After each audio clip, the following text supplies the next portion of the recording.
When my sister laughed as I lost my job, my home, and every dollar I had ever saved, I slept in my freezing car while she told our entire family I was finished. 13 months later, I walked back into her life with proof that destroyed her perfect lie. My name is Hannah. I am 31 years old, and I used to be a senior auditor at a prestigious accounting firm. 13 months ago, I was huddled in my 2008 Honda Civic in a brightly lit Walmart parking lot in suburban Ohio. The car heater was completely broken. I was wearing 2 heavy winter coats, 2 pairs of wool socks, and a beanie shivering uncontrollably as I stared at the glowing screen of my phone. My bank account balance was exactly $14.32. My stomach was cramping from hunger. I had not eaten a hot meal in 3 days, but I could not force myself to look away from my sister Brittany's Facebook page. She had just posted a new album of photos.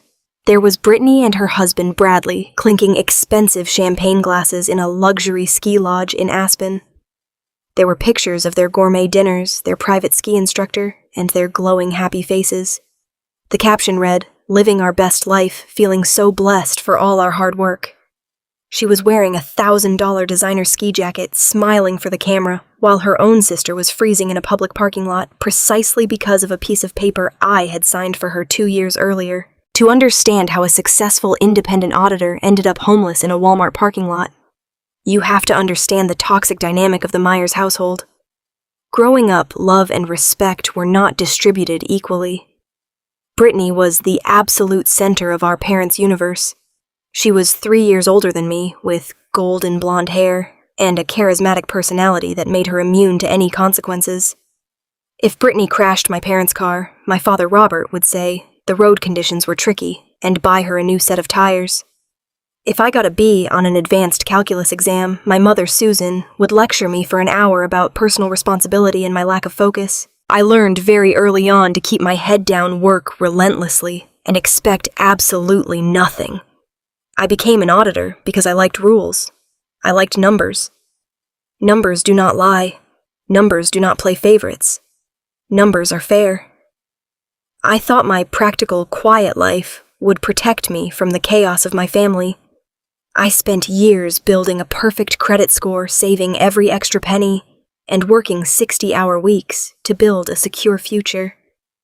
But 2 years ago, Brittany brought a manufactured crisis to my doorstep, and my parents brought the heavy machinery of family guilt to crush my boundaries. Brittany and Bradley drove over to my small, modest apartment on a random Tuesday evening. Bradley was a self-proclaimed entrepreneur.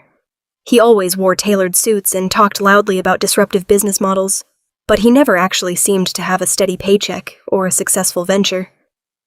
Brittany sat down on my cheap sofa and immediately started crying. These were real heavy tears. She sobbed and told me she had the opportunity of a lifetime to open a high-end fashion boutique in downtown Columbus. It was her absolute dream. She had picked out the perfect inventory, secured a prime commercial lease, and designed a beautiful brand. There was just one massive problem. The bank would not approve her for the $150,000 business loan. Bradley had some unfortunate credit issues from a past venture, she claimed, and she did not have the steady income history to qualify a loan. Then came the inevitable ask. She wanted me to co-sign the loan. I was an auditor. I knew exactly what that meant. I immediately told her no. I explained calmly that if the business failed, I would be legally on the hook for $150,000. I told her I was saving to buy my first house and could not risk my entire financial future on a retail startup. That is exactly when my phone rang. It was my mother, Susan. Brittany had clearly called her before coming over, setting the trap perfectly. My mother did not ask me to help my sister. She demanded it. "Hannah, you are single," my mother said, her voice dripping with sharp disappointment. "You have no children. You have no mortgage. You sit in a cubicle all day and hoard your paychecks. Your sister is trying to build a future for her family. Sisters are supposed to help each other. Why are you always so selfish?" I tried to explain the massive liability I would be taking on, but my father, Robert, got on the line. He told me I was being ridiculous and unsupportive. He swore that Bradley had a foolproof business plan, and the boutique was guaranteed to succeed. He said family always comes first, And if I did not sign that paper, I was turning my back on the people who raised me. For 29 years, I had deeply craved my parents' approval. I wanted them to look at me the way they looked at Brittany, with pride and affection. In a moment of weakness, foolishness, and a desperate hope for family unity, I caved. I signed my name on the dotted line, legally binding myself to my sister's dream. For a long time, everything seemed completely fine. Brittany opened her boutique. She posted endless photos of herself posing in front of racks of expensive clothes. She drove a brand new Range Rover. She and Bradley bought a massive 5-bedroom house in an exclusive gated community. Whenever I asked about the loan status, she would wave her hand dismissively and say the business was booming and the payments were on autopilot. I trusted her. She was my blood. Then came the phone call that shattered my entire reality. It was a Tuesday afternoon. I was sitting at my desk at the accounting firm running a routine compliance check for a major corporate client when an unknown toll-free number flashed on my phone screen. I answered it, expecting a software vendor. Instead, it was a collections agent from the bank. "Ma'am," the agent said, her voice completely devoid of human emotion. "We are calling regarding the commercial business loan ending in 4829. The account is currently 4 months in arrears. The total past due amount, including late penalties, is $14,600. If we do not receive payment by this Friday, the account will go into full default, and we will begin aggressive collection actions against all signatories." The walls of my cubicle started spinning. I could not pull air into my lungs. 4 months. Brittany had not made a single payment in 4 months, and she had never said a word to me. "There must be a horrible mistake," I told the agent, my voice dropping to a panicked whisper. "The boutique is open. The business is doing very well." The agent sighed. "Ma'am, the business accounts associated with this loan have been completely drained. There is zero cash flow. As the co-signer, you are equally responsible for the remaining principal balance of $142,000. I hung up the phone. My hands were shaking so violently I could not type on my keyboard. $142,000. That was more than my entire life savings. It was a total financial death sentence. I did not wait until the end of my shift. I grabbed my purse, told my manager I had an extreme family emergency, and sprinted to my car. I drove straight to Brittany's gated community. I expected to find her in tears. I expected to find a massive crisis, a sudden medical emergency, a supplier fraud, something that explained why my own sister had secretly stopped paying the loan and left me to drown in debt. I pulled up to her massive brick house. The manicured lawn was perfectly green, and sitting right in the middle of the wide paved driveway was a brand new, gleaming white luxury speedboat. It was massive, hitched to a shiny new trailer, completely untouched. I stared at it through my windshield. A boat. A luxury speedboat that easily cost $60,000 or $70,000. I marched up to the front door and pounded on the heavy oak wood. I did not ring the doorbell. I hammered my fist against the wood until my knuckles ached. Brittany opened the door. She was wearing expensive silk loungewear, holding a glass of iced lemon water. She looked completely relaxed and mildly annoyed by the noise. Bradley was behind her in the grand foyer, practicing his golf swing with an invisible club. Hannah, Brittany said, frowning at me. "What are you doing here in the middle of the day?" I pushed past her into the foyer. The house smelled like expensive vanilla candles. There were brand new leather sofas in the living room and a massive flat-screen television mounted on the wall. "The bank just called me," I said, my voice trembling with raw anger. "You are 4 months behind on the loan. They are threatening to default the entire $142,000 onto my personal credit. What is going on?" "Why did you not tell me?" Brittany sighed. She actually sighed like I was a toddler throwing an irrational tantrum over a broken toy. "Oh, that," she said, taking a casual sip of her water. "Yeah, the boutique did not really work out. The retail market is just so unpredictable right now. I closed it down 2 weeks ago. We are filing for business bankruptcy." She said it with absolutely zero emotion. "Filing for bankruptcy? What are you talking about?" I screamed, no longer caring about being professional. "You closed the store. You did not tell me I am the co-signer, Brittany. If the business goes bankrupt, the debt falls entirely on me. I will be completely ruined." Bradley stopped practicing his golf swing. He walked over with a smug, patronizing smile on his face. "Now, Hannah, let us not be dramatic," he said calmly. "Business is all about taking risks. You knew the risks when you signed the paperwork. It is just bad luck. You make good money as a corporate auditor. You can set up a payment plan with the bank. It will be totally fine." I looked at him then at my sister, feeling like I had stepped into a nightmare.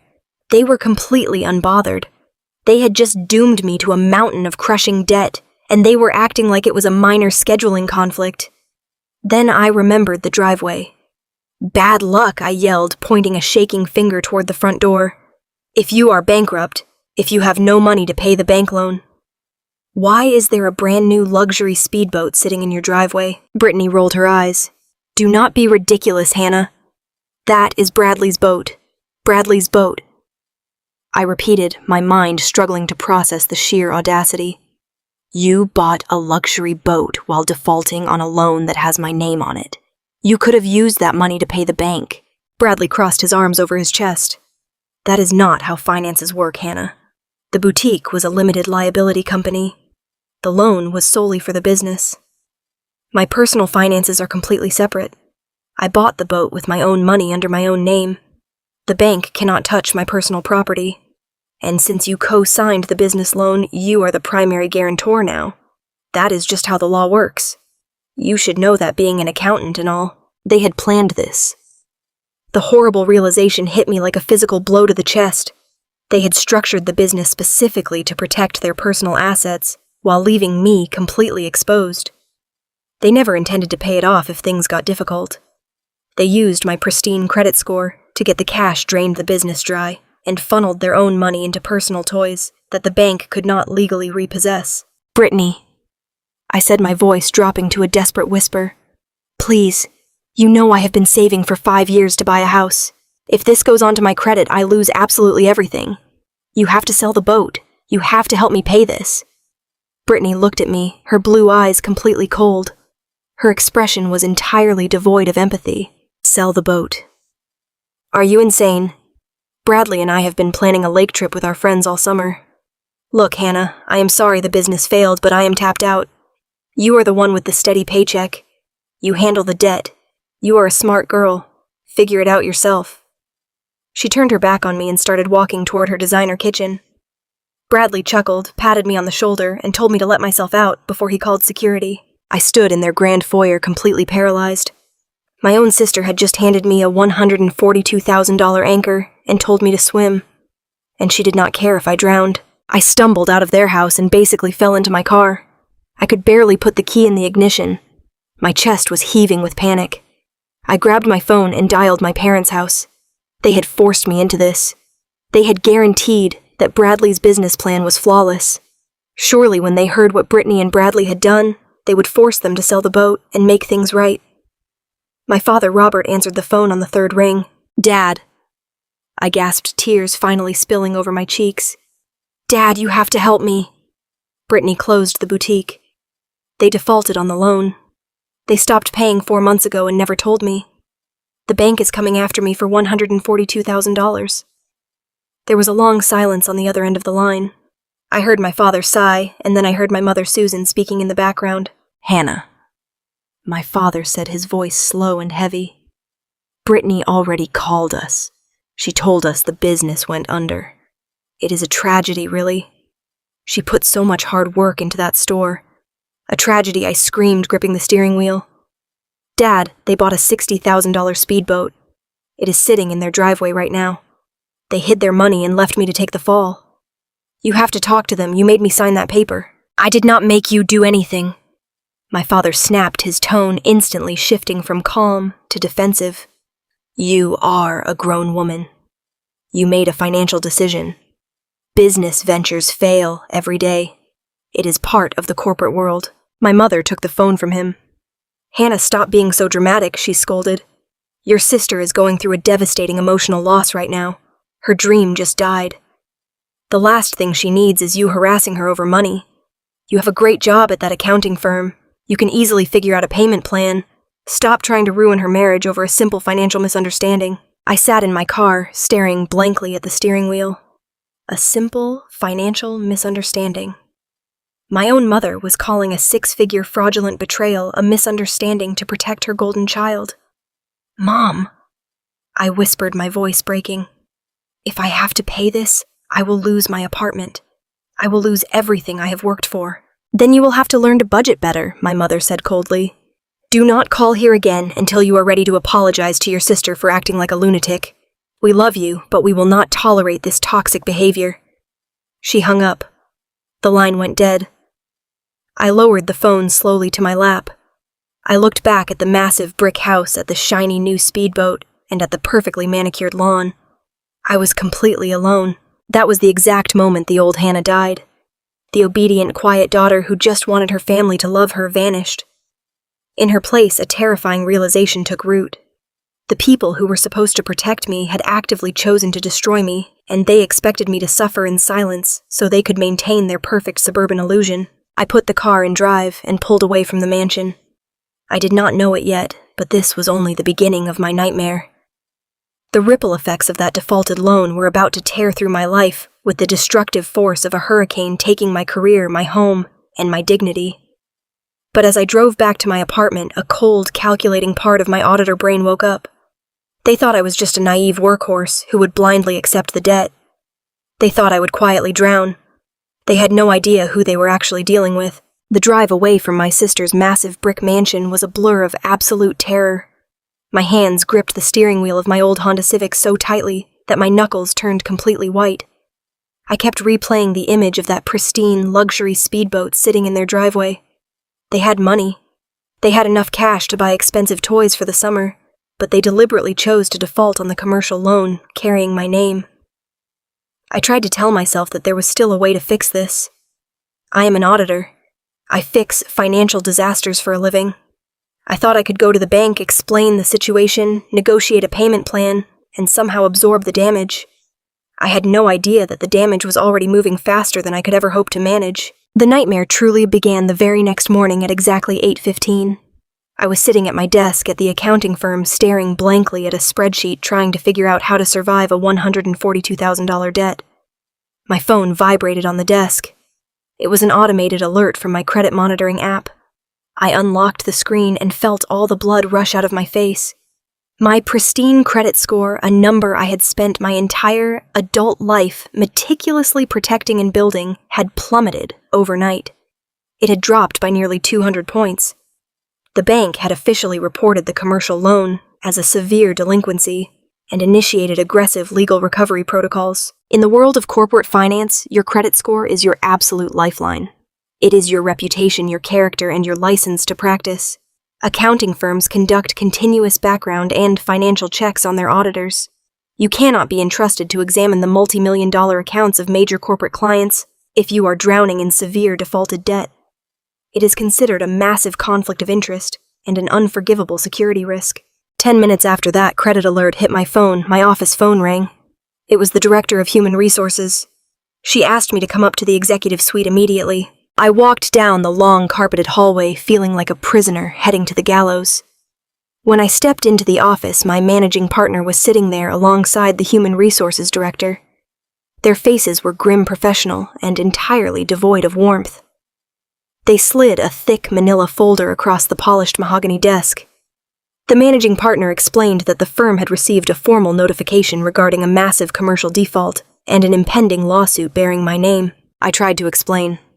I spoke frantically, my voice cracking as I told them it was a family business loan, that I was just a co-signer, that I was actively trying to resolve it. I begged them to look at my flawless employment record, my long hours, my dedication to the firm. The managing partner just shook his head slowly. He told me that the firm had a strict zero-tolerance ethics policy regarding the personal financial stability of its auditors. He said my situation was an unacceptable liability. They could not send an auditor facing a 6-figure commercial lawsuit to advise their corporate clients. Effective immediately, my employment was terminated. I was given exactly 15 minutes to clear out my desk. A security guard stood silently by my cubicle as I packed my framed degree, my coffee mug, and my notebooks into a small cardboard box. Colleagues I had worked with for years averted their eyes, pretending to be deeply engrossed in their computer screens, as I was escorted out of the building.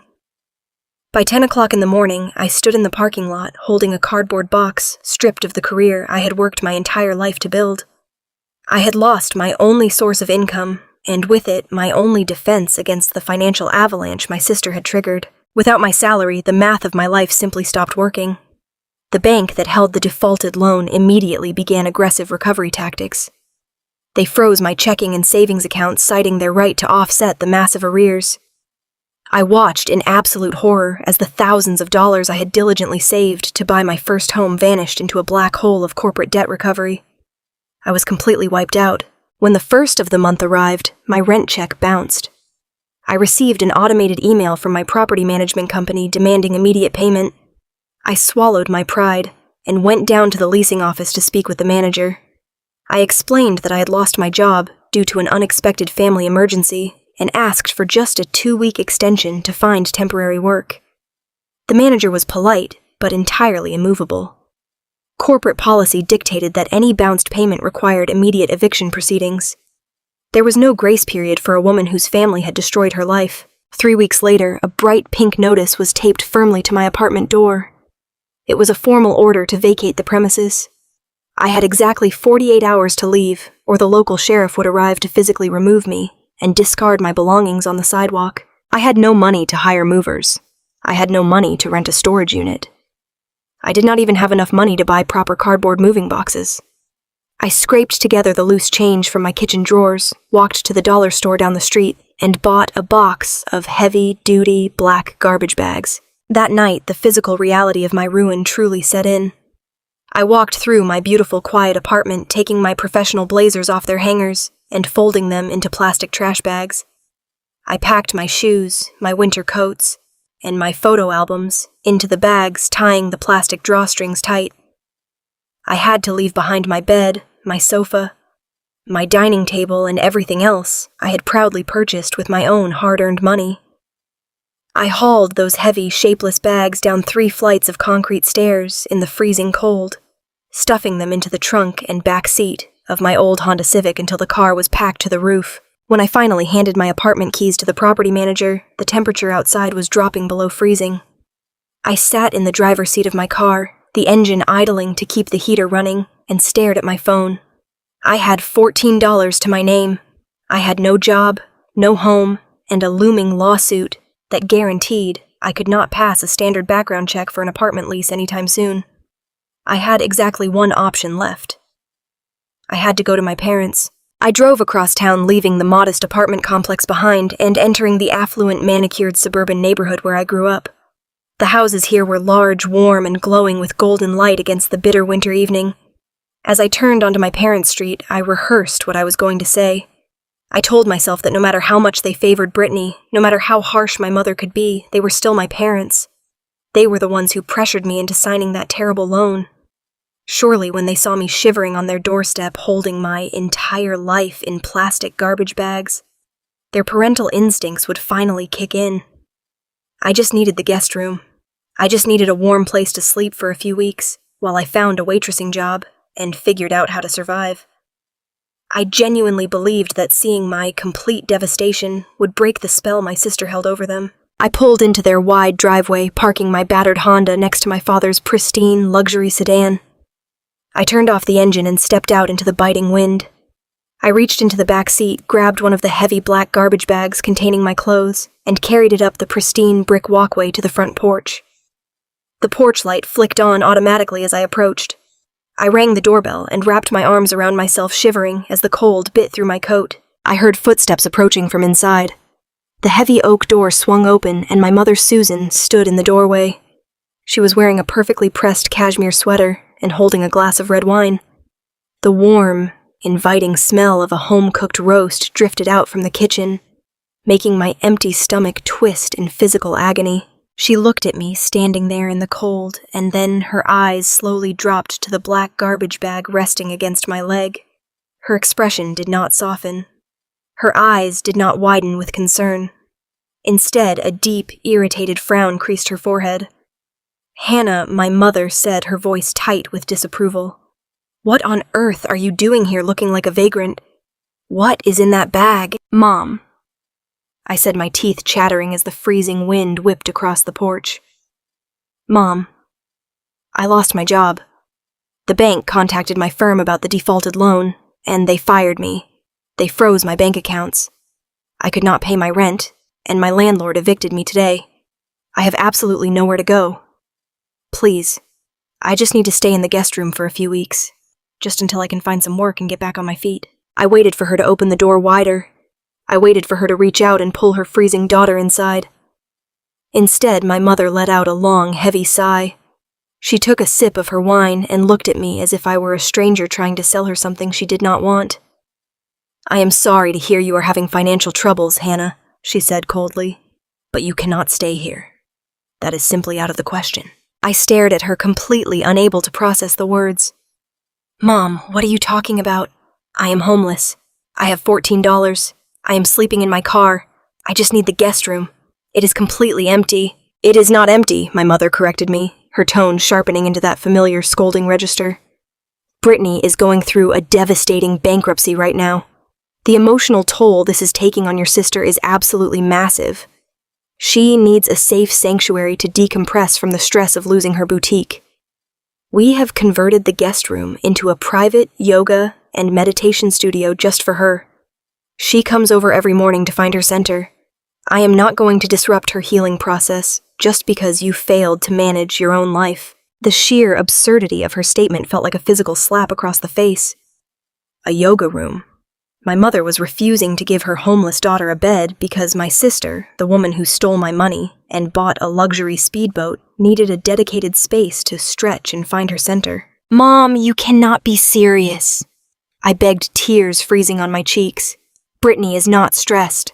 She and Bradley bought a boat. They hid their money. They did this to me on purpose, and you know it. You forced me to sign that loan for her.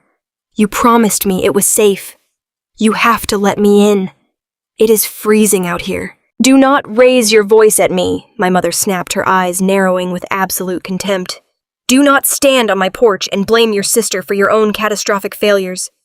You are a certified accountant, Hannah. You are supposed to be the responsible one. If you let your credit fall apart and got yourself fired, that is entirely your fault. You have been incredibly irresponsible, and frankly, it is embarrassing. I will not let you drag this family down with your toxic, chaotic energy. I opened my mouth to argue, to scream, to somehow force her to see reality, but a movement inside the house caught my eye. I looked past my mother's shoulder, peering into the brightly lit foyer. Standing halfway up the grand wooden staircase was Brittany. She was wearing matching designer athletic wear, holding a steaming mug of tea in both hands. She was looking perfectly comfortable, perfectly safe, and perfectly warm. Brittany looked down at me. She looked at my red, tear-stained face. She looked at the cheap plastic garbage bag resting on my frozen boots. And then slowly, deliberately, my sister smirked. It was not a subtle expression. It was a wide, satisfied, deeply cruel smirk. She raised her mug of tea slightly as if silently toasting my complete and utter destruction, before turning her back and walking casually up the rest of the stairs. A heavy, suffocating silence fell over the porch. The last remaining shred of hope I had held on to the tiny, childish belief that my family would eventually protect me, evaporated into the freezing night air. You need to leave, my mother said firmly, stepping back and beginning to close the heavy oak door. You are an adult. Figure it out yourself. We will not be your safety net every time you make a mistake. Goodbye, Hannah. The heavy door slammed shut. The loud metallic clack of the deadbolt sliding into place echoed through the quiet suburban street. The porch light immediately flicked off, plunging me into complete darkness. I stood there for a long time, the freezing wind cutting through my layers of coats. I looked at the dark wood of the door. I looked at the garbage bag at my feet. I picked it up, my hands completely numb, and walked slowly back down the driveway to my packed car. I climbed into the driver's seat, locked the doors, and watched my breath fog up the windshield. I had no job, no money, and no family. I was officially entirely alone. The physical reality of freezing inside a compact car during an Ohio winter is something you cannot fully comprehend until you experience it. The cold does not just sit on your skin.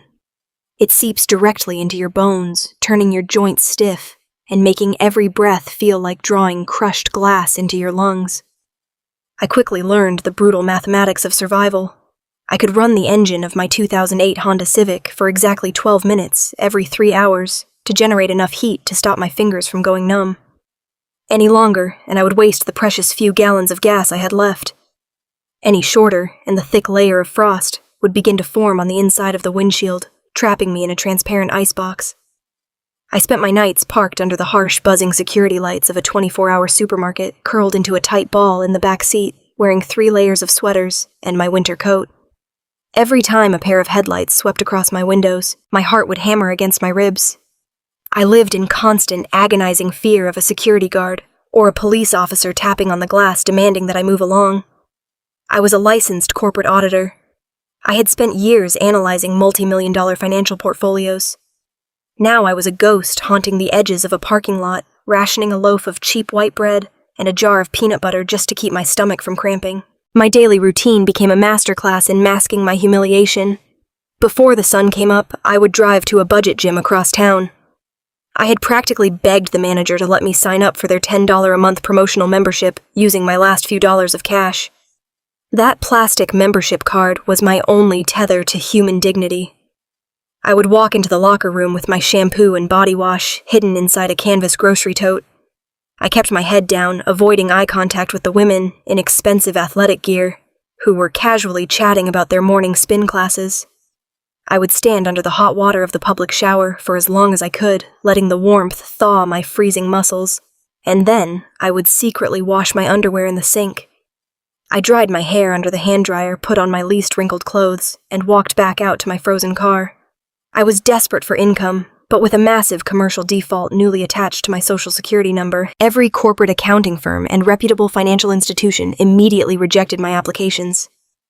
The background checks always flagged me as a severe liability. Survival meant swallowing my pride entirely. I spent 3 days driving up and down the interstate until I found a run-down 24-hour diner called the Copper Grill.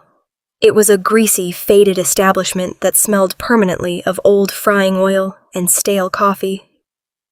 The manager was a tired, overworked man who did not care about credit checks or corporate ethics policies.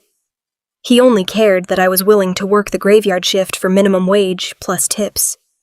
I traded my tailored business suits for a stiff polyester uniform that was 2 sizes too big, complete with a plastic name tag that simply said Hannah. The physical labor was utterly exhausting. My feet throbbed from standing on the hard tile floors for 10 hours a night. I carried heavy trays of meatloaf and burnt hash browns to tired truck drivers and weary travelers.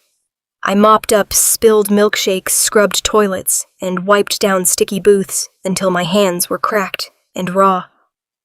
The girl who used to present flawless audit reports to corporate executives was now being yelled at by angry customers because their scrambled eggs were too runny. But the physical exhaustion was nothing compared to the psychological torment that was waiting for me.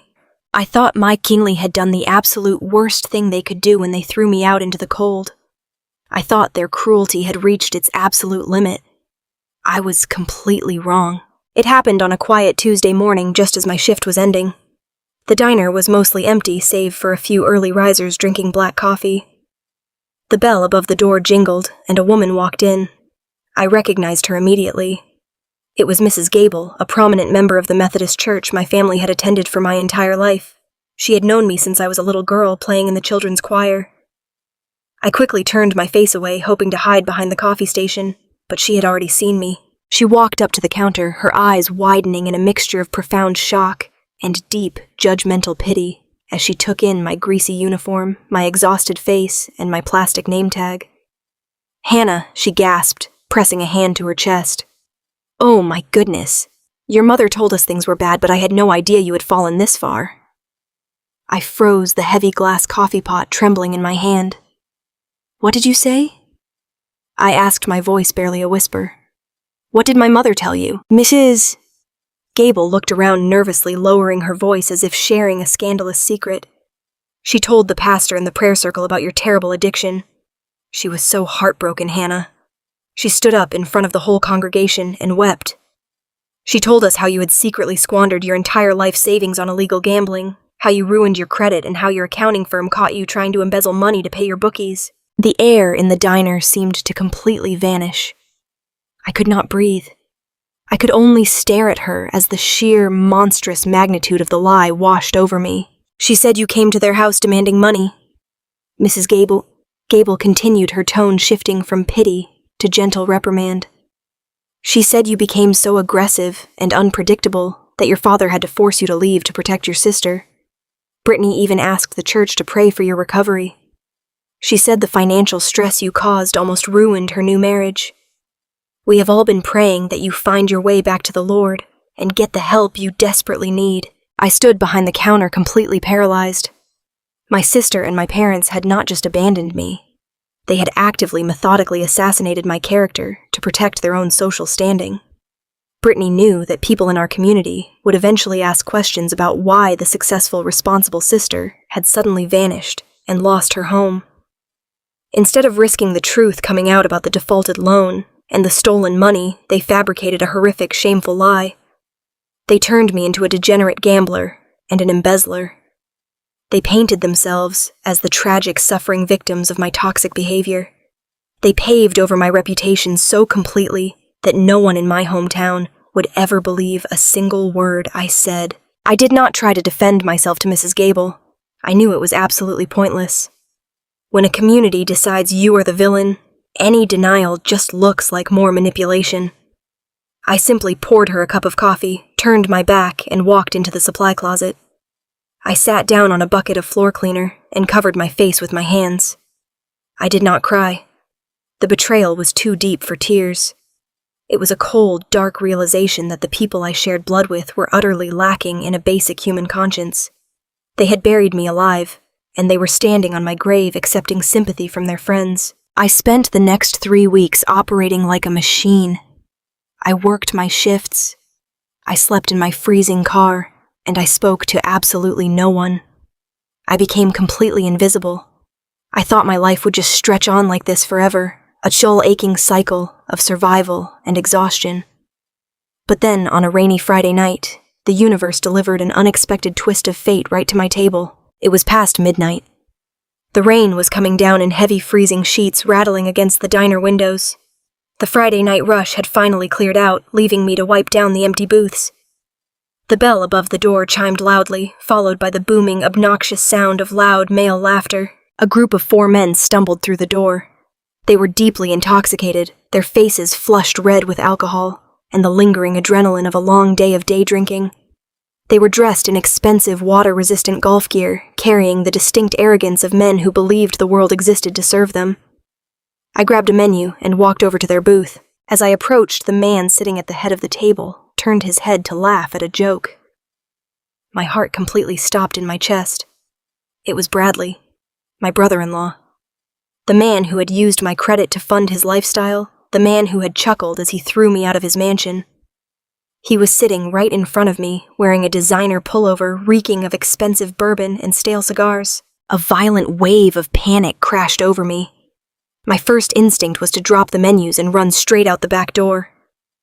I pulled my cheap uniform cap low over my forehead and ducked my chin, trying to make myself as small and unnoticeable as possible. I approached the table with my head angled downward, my hands shaking slightly as I placed the menus on the sticky table. Bradley did not even glance at my face. He did not look at my eyes. To him, I was not a person. I was just the hired help, an invisible servant existing purely to fetch his late-night greasy food. He continued loudly bragging to his friends about a recent golf trip, slapping the table for emphasis, while I stood there holding a notepad.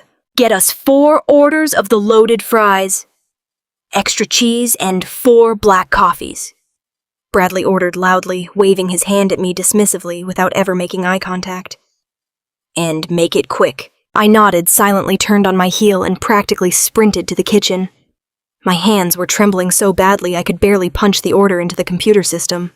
I stood behind the service window for 20 minutes, listening to the muffled sound of his arrogant laughter drifting from the dining room. I heard him boasting about a new luxury watch he had just ordered. I heard him joking about how easy it was to game the system if you had the right connections. Every word he spoke felt like a knife twisting in my ribs. I had to physically bite my lip to keep from walking out there and screaming the truth at his friends. But the cold, rational part of my brain kept me anchored. Screaming would accomplish nothing. He would just call me a crazy, addicted liar, exactly like the church gossip claimed. When their food was ready, I carried the heavy tray out to the table, keeping my face completely shadowed by my cap. I set the plates down quickly and retreated behind the counter. They ate like wild animals, spilling cheese and coffee across the table, completely oblivious to my presence. When they finally stood up to leave, Bradley tossed a crumpled $20 bill onto the table to cover the check. They laughed their way out the door, the bell chiming cheerfully, as they disappeared into the rainy night. I let out a long, shaky breath, feeling the tension slowly drain from my shoulders. I grabbed my cleaning rag and a plastic bus tub and walked over to their booth to clear the massive mess they had left behind. There were greasy napkins strewn everywhere, spilled coffee pooling on the floor, and half-eaten fries scattered across the seats. As I wiped down the table, moving the heavy ceramic coffee mugs out of the way, my cleaning rag caught on a piece of paper tucked slightly beneath Bradley's discarded plate. It was not a napkin. It was a thick piece of heavy stock paper folded neatly into thirds. It must have fallen out of his designer jacket pocket when he pulled out his wallet to pay. I picked it up with my damp fingers, intending to toss it directly into the bus tub with the rest of the garbage. But as the paper unfolded in my hand, my eyes caught the stark, formal formatting printed at the top of the page. It was not a receipt from a golf course. It was an official legal document. I stood frozen in the middle of the empty diner, the smell of grease fading into the background as my eyes scanned the text. The document was an annual registered agent invoice and legal payment notice. It was a formal billing statement for corporate maintenance fees. The name printed at the top of the invoice was Blue Lake Holdings, LLC. The address listed for the corporation was a post office box located in Wilmington, Delaware. For a normal person, a piece of paper with an unknown company name and a Delaware address would mean absolutely nothing. It would be meaningless junk mail. But I was not a normal person. I was an auditor. I had spent years analyzing complex corporate structures, investigating financial flowcharts, and tracking corporate assets. I knew exactly what I was looking at, and the implications hit me with the force of a freight train. Delaware is the corporate tax haven of the United States. It is legally famous for allowing the creation of anonymous shell companies. People who want to hide money, protect assets from creditors, or obscure the true ownership of luxury properties set up limited liability companies in Delaware because the state does not require the disclosure of the actual owners' names on public documents. It is the ultimate legal shield for moving money in the dark. I stared at the paper, my mind racing through the timeline. Brittany and Bradley had claimed that her boutique failed, that they were completely broke, and that they had to file for business bankruptcy. They had told the bank they had no assets to satisfy the $142,000 loan. They had left me to take the complete financial fall. Yet here, sitting in my hand, was concrete proof that Bradley was maintaining a fresh, active shell company in a state designed specifically for hiding assets. You do not set up a Delaware LLC to run a local retail clothing store in Ohio. You set up a Delaware LLC to hold real estate, manage hidden cash reserves, or purchase luxury items under a corporate veil so that debt collectors and bankruptcy courts cannot find them. The realization hit me so hard my knees actually buckled. I grabbed the edge of the booth to steady myself. This was not a story of a failed small business. This was not a tragic retail mistake. This was a highly sophisticated, premeditated financial crime. They had deliberately extracted the cash from the boutique loan I had guaranteed, funneled the money out of the failing business before filing for bankruptcy, and parked those stolen funds inside this secret shell company. That was how they bought the luxury speedboat. That was how they were still taking lavish ski trips to Aspen. They had orchestrated a massive fraud using my pristine credit as the sacrificial lamb, and they were currently living like royalty on the stolen cash. I looked down at the heavy stock paper in my hands. It felt like I was holding a live wire.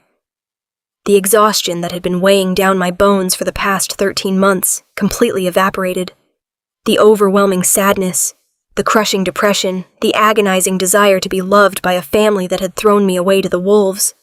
It all burned away in a single blinding flash of absolute clarity. They thought they had destroyed me. They thought I was just a naive, helpless girl who would quietly sleep in her freezing car and accept her tragic fate.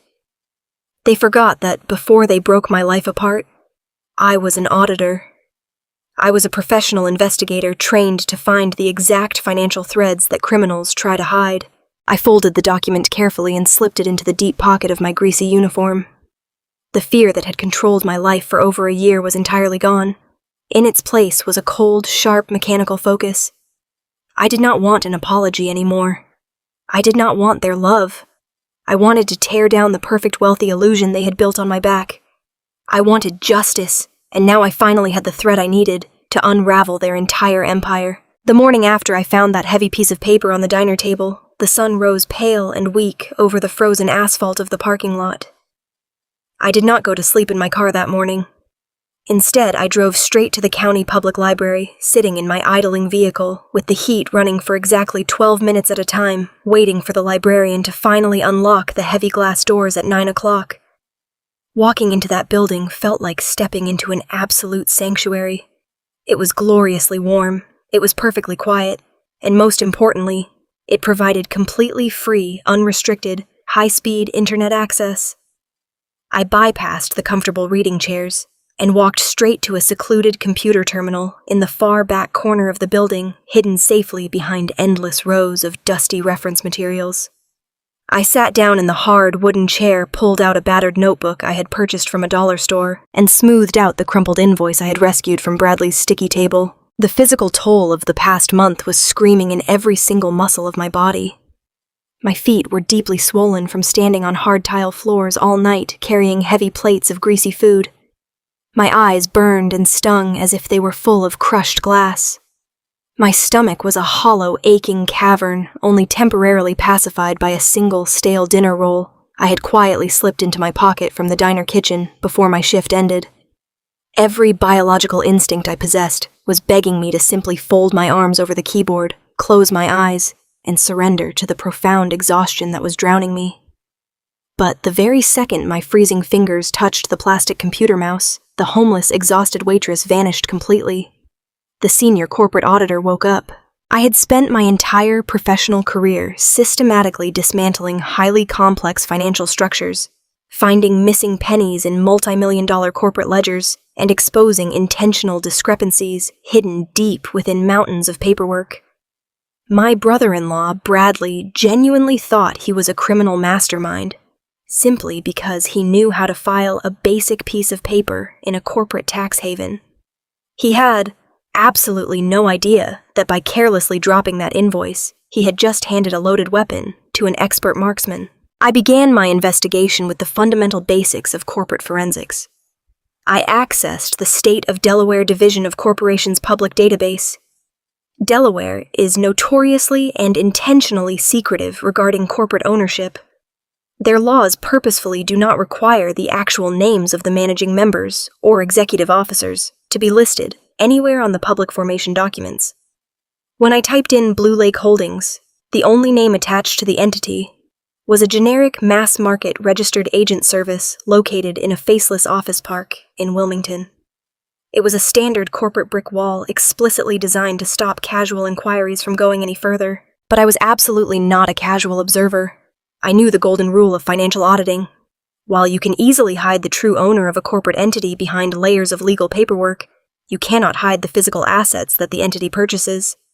Real estate fundamentally requires a massive, verifiable paper trail. County tax assessors legally require active mailing addresses to send annual property tax bills. If Bradley was using this anonymous shell company to hold significant physical assets, he was legally obligated to pay taxes on those assets somewhere in the country. I strategically broadened the scope of my search. I pulled up comprehensive property records across the entire Midwest region. I closed my eyes and thought about that massive, gleaming luxury speedboat sitting untouched in my sister's driveway. You do not spend $60,000 on a professional grade boat to simply keep it parked on suburban concrete. You buy a boat of that magnitude because you have private access to a large body of water. I immediately started cross-referencing the exact name, Blue Lake Holdings, across the property tax databases of every upscale, wealthy lakefront community within a 500-mile radius of our hometown. I searched the registries around Lake Erie. I combed through the property records of the Ozarks. I dug into the premium exclusive resort towns scattered across northern Michigan. I spent 3 agonizing, grueling days sitting at that exact library computer. The routine was brutal. I would finish my punishing 10-hour graveyard shift at the diner, sleep for 2 fitful, freezing hours in the back seat of my Honda Civic, and then drag my aching body to that corner terminal the very moment the library doors opened. The internal conflict during those 3 days was a constant, vicious battle inside my own mind. A small, damaged part of my brain kept whispering that I was completely crazy. That broken piece of me wondered if my mother had actually been right, if I really was just a dramatic, toxic failure who was desperately looking for a wild conspiracy theory to blame for my own ruined life. The severe sleep deprivation played cruel, relentless tricks on my vision, making the tiny numbers blur and dance erratically across the glowing monitor. There were moments when the hunger pangs were so sharp, I wanted to give up, surrender entirely to the cold reality of my situation and simply accept that my powerful family had permanently beaten me. But every single time I closed my eyes to rest, the memory of my sister's face burned through the darkness. I saw her standing warm and safe on her grand staircase, looking down at my garbage bags and offering me a cruel, satisfied smirk. I heard my father's callous voice telling me I was acting like a lunatic over a simple business failure. I felt the biting, violent winter wind stinging my cheeks as my own mother slammed her heavy oak door in my face, leaving me to freeze on her porch to protect her golden child. That deep, righteous, burning anger pushed the physical exhaustion aside completely. It became the fuel that kept my fingers typing. On the late afternoon of the 4th day, my relentless searching finally struck absolute gold. I was meticulously combing through the public property tax records of an exclusive, highly sought-after enclave located in Traverse City, Michigan. It is a gorgeous playground for the incredibly wealthy, known for its crystal-clear water, private docks, and multi-million-dollar summer estates. I typed the phrase Blue Lake Holdings into the county assessor's digital database, expecting another blank screen. The website loaded. A detailed property record successfully populated on my screen. There it was. It was the sprawling, magnificent 4,000-square-foot lakefront vacation property, complete with a wraparound deck and a private deep-water boat slip. The property was registered entirely and exclusively under the legal ownership of Blue Lake Holdings, LLC. But the crucial piece of evidence, the golden thread that unraveled their entire lie, was located in the billing section. The tax mailing address, the specific location where the county mailed the annual property tax bill for this luxurious estate, was not a generic law office in Delaware. It was a private post office box located in a wealthy upscale suburb of Columbus, Ohio. It was the exact same zip code where Brittany and Bradley lived. My heart was hammering so loudly and violently against my ribs that I genuinely thought the librarian sitting at the front desk might hear it echoing through the quiet room. I clicked further into the database and pulled up the complete financial transaction history for the property. The official warranty deed had been filed and recorded exactly 13 months ago. The property was listed as completely free and clear of any bank mortgage or traditional financing. It was an outright, all-cash transaction. The final purchase price listed on the deed was exactly $145,000. I stared at that specific number until my vision literally blurred with hot tears. $145,000. The commercial business loan my parents had aggressively bullied and shamed me into signing for my sister's supposedly dream fashion boutique was for exactly $150,000. The timeline of their betrayal locked into place with a sickening, devastating precision. Bradley and Brittany had never actually intended to run a successful retail clothing store. The entire boutique was a carefully constructed, elaborate financial facade. They had deliberately targeted me using my pristine, hard-earned credit score to secure a massive, unsecured influx of cash that they could never get on their own. The very moment the bank dispersed those $150,000 into the boutique's corporate operating account, my sister and her husband began systematically and aggressively siphoning the money right back out. They had funneled the cash through dummy vendor invoices, fabricated consulting fees, and fake business expenses successfully, washing the money out of the retail business and transferring it directly into the offshore, anonymous protection of Blue Lake Holdings. Once the stolen money was safely parked and hidden inside the Delaware Shell Company, they used it to purchase the Michigan Lake House in pure, untraceable cash. They had secured their luxury vacation estate free and clear. With the boutique's operating accounts intentionally drained to zero, they simply stopped paying the bank.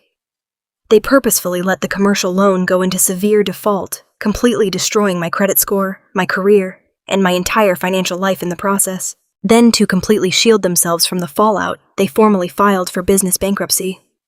They stood in front of a judge and claimed the retail market was just too tough, feigning tears over their failed entrepreneurial dream. Because the business was legally structured as a limited liability company, the federal bankruptcy effectively wiped away their corporate debt. But it strategically left the personal guarantor completely and legally exposed to the bank's wrath. That guarantor was me. This was not just a selfish case of toxic sibling rivalry. This was not a simple financial misunderstanding as my mother had so coldly and confidently claimed on the phone. What I was looking at on that library computer screen was a highly coordinated, multi-layered, severe federal crime. It was textbook undeniable bank fraud. It was premeditated, calculated bankruptcy fraud. My sister and her husband had knowingly and intentionally stolen a massive sum of money from a federally insured financial institution, laundered those funds through a dummy corporation across state lines, and filed fraudulent legal documents in federal bankruptcy court to entirely escape the financial liability.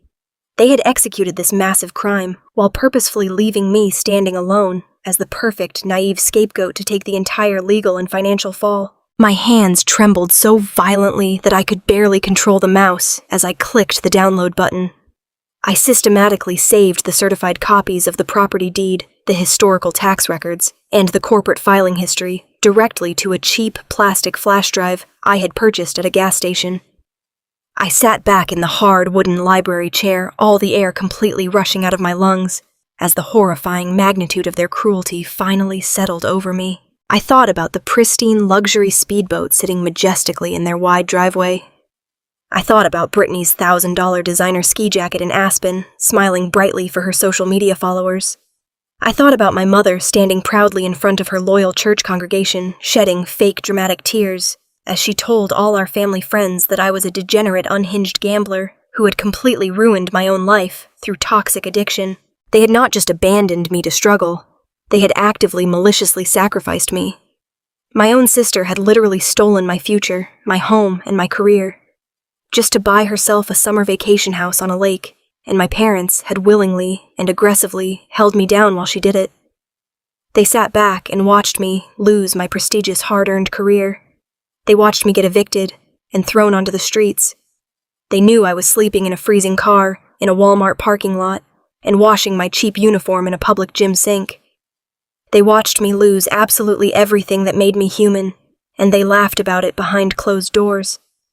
They genuinely thought they had committed the perfect crime, because they fully believed I was far too broken, too humiliated, and too desperate for their parental love to ever fight back.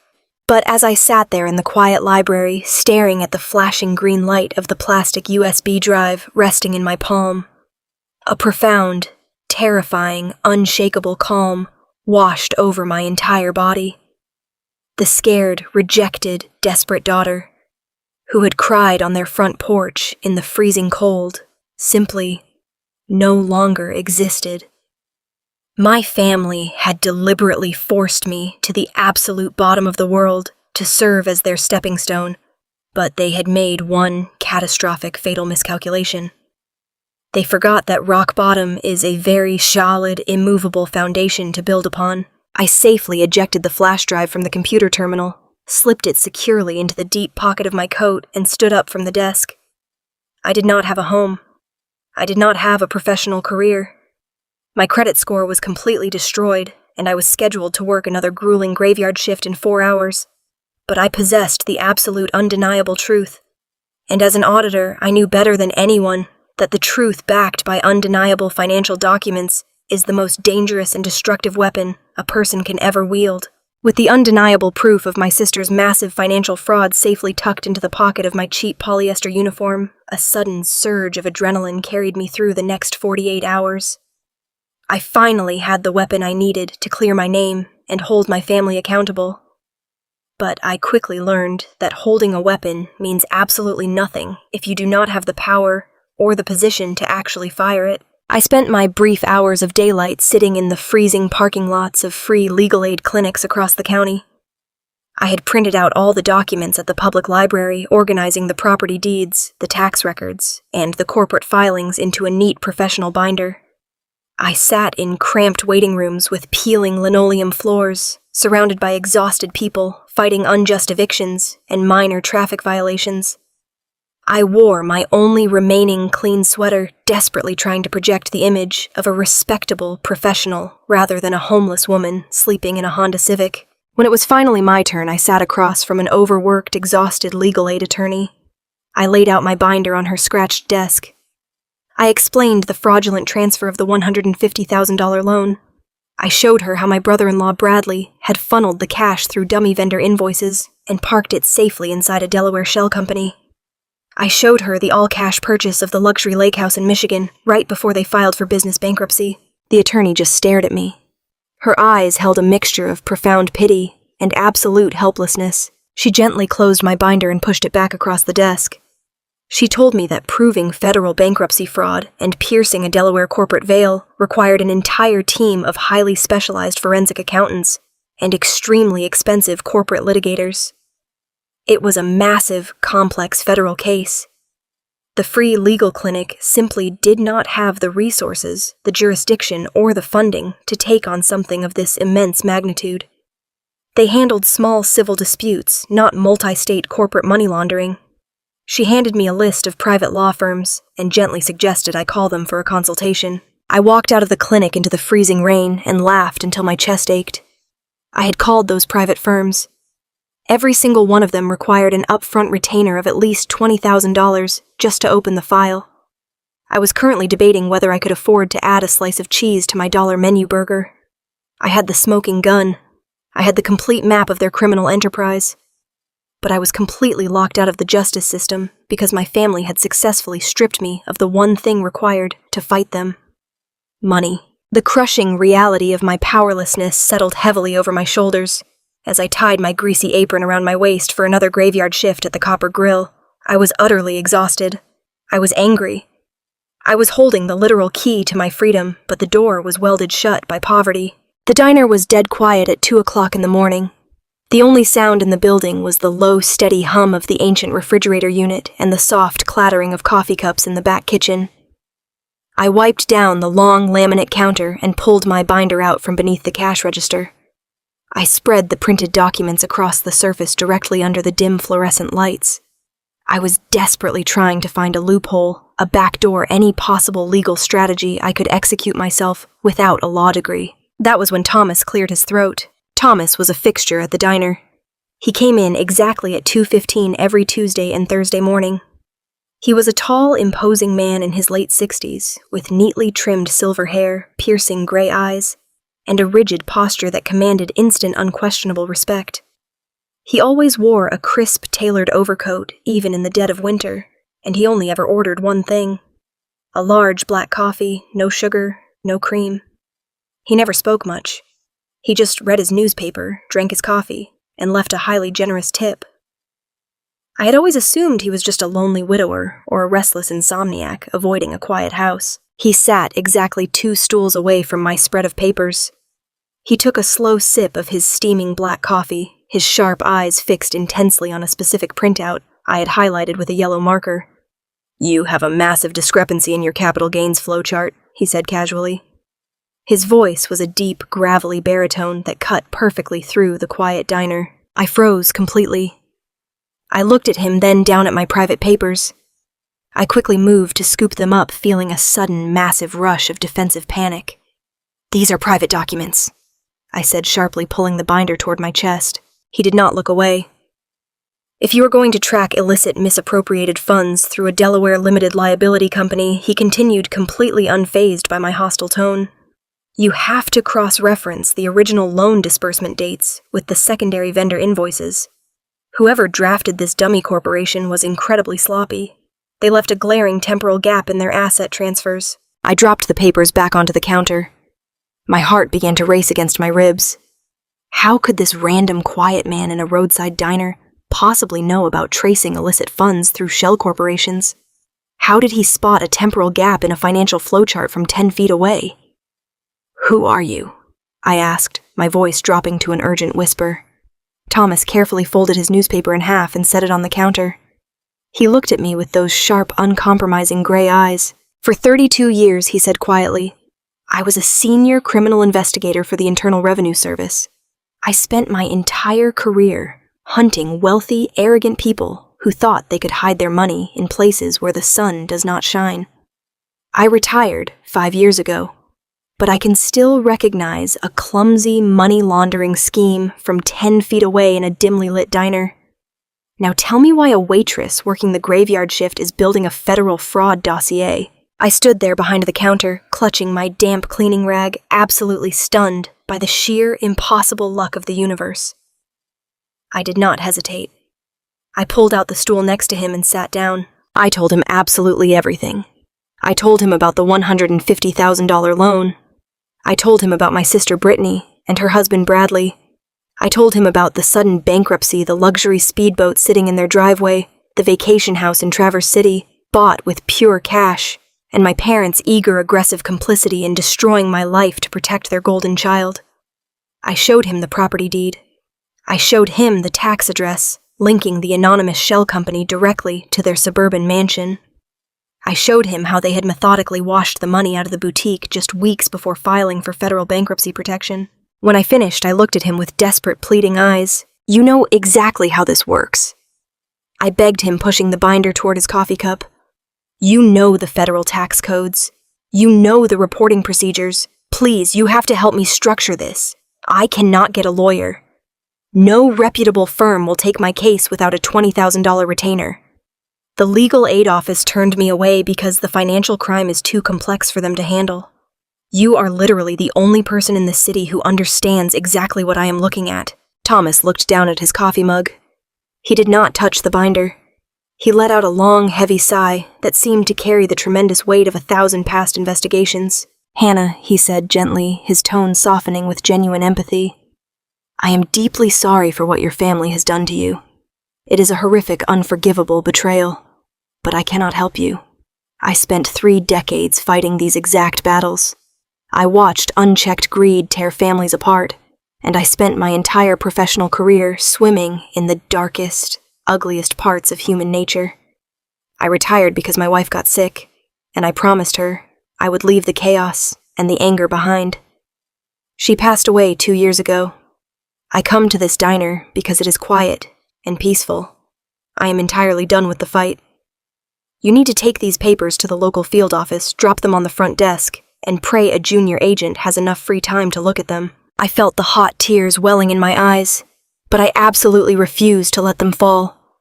The old Hannah, the obedient daughter who accepted every rejection, would have nodded, quietly, apologized for bothering him, and retreated back into her misery.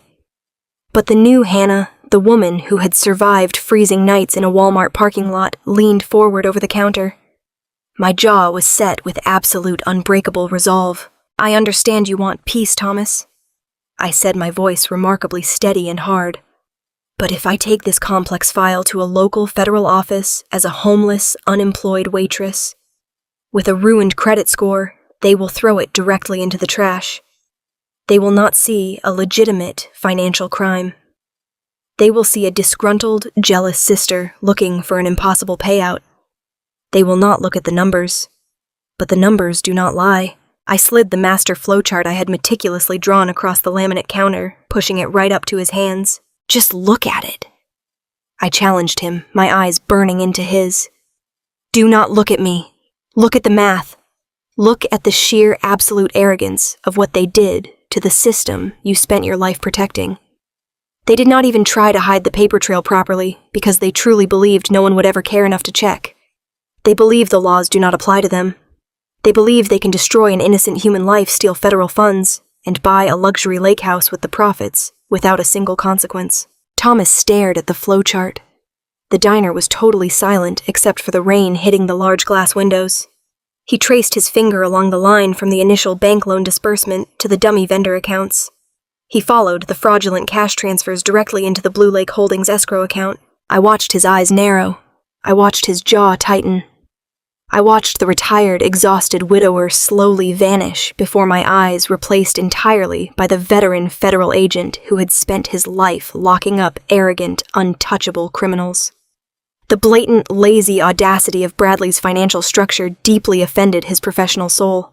Thomas tapped his index finger against the Traverse City property deed.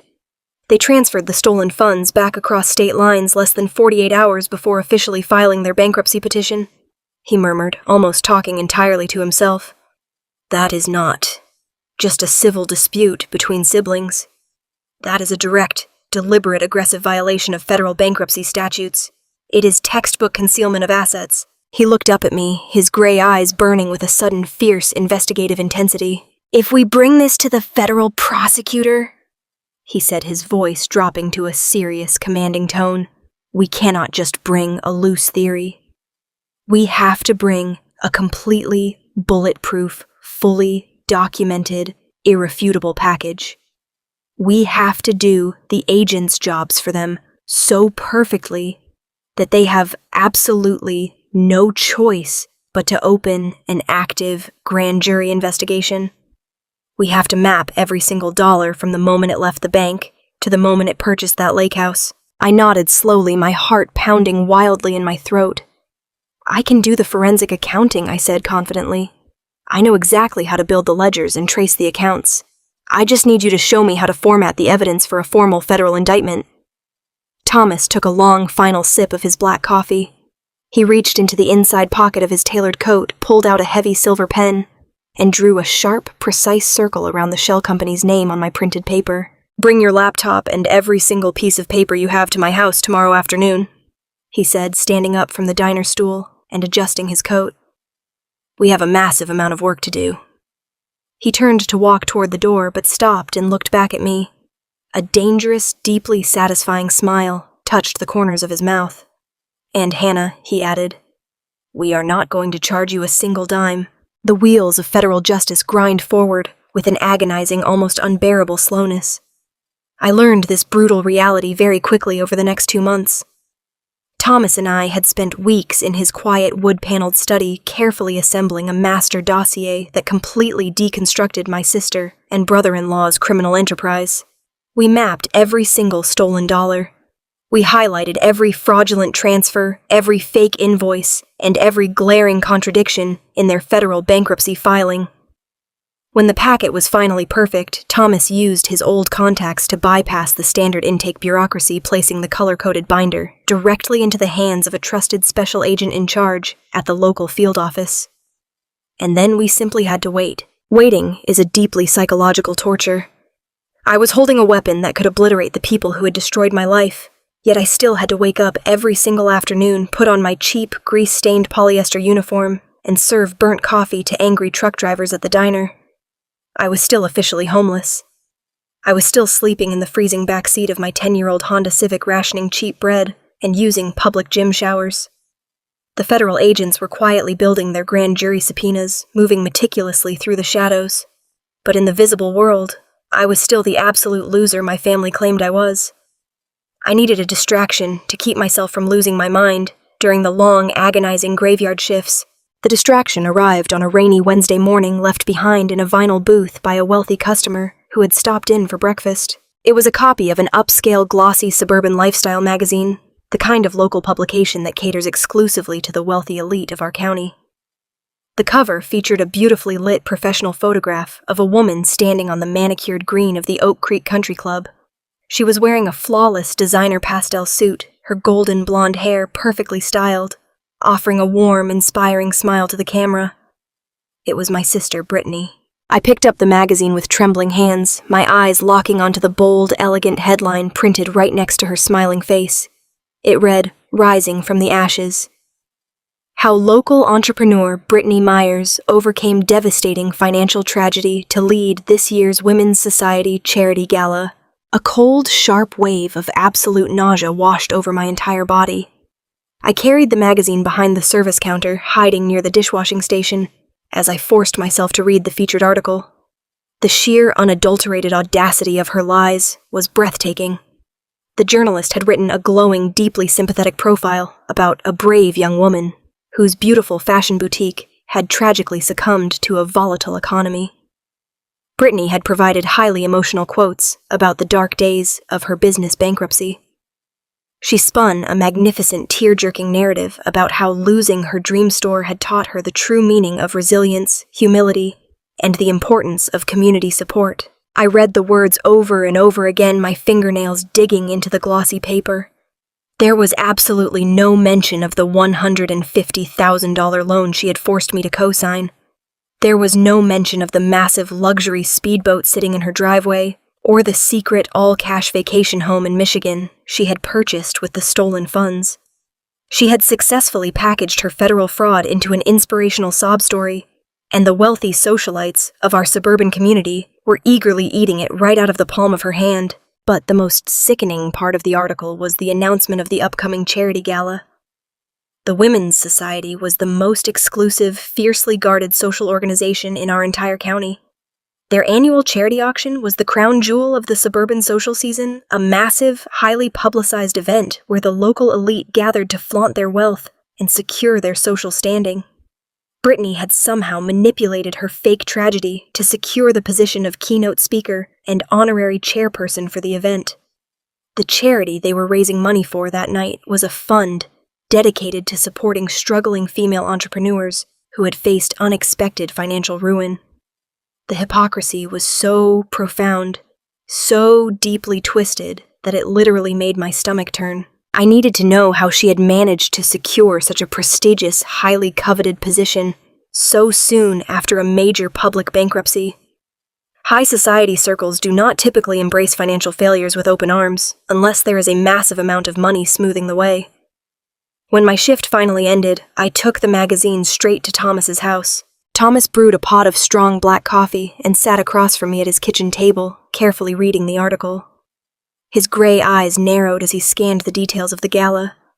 He pulled out his laptop and accessed the public records database he still maintained for his private consulting work. He spent 20 minutes silently typing, tracing the recent financial movements of my parents, Robert and Susan. When he finally turned the laptop screen toward me, the betrayal hit me so hard, it physically knocked the breath out of my lungs. Thomas had pulled the publicly recorded sponsorship filings for the upcoming Women's Society charity gala.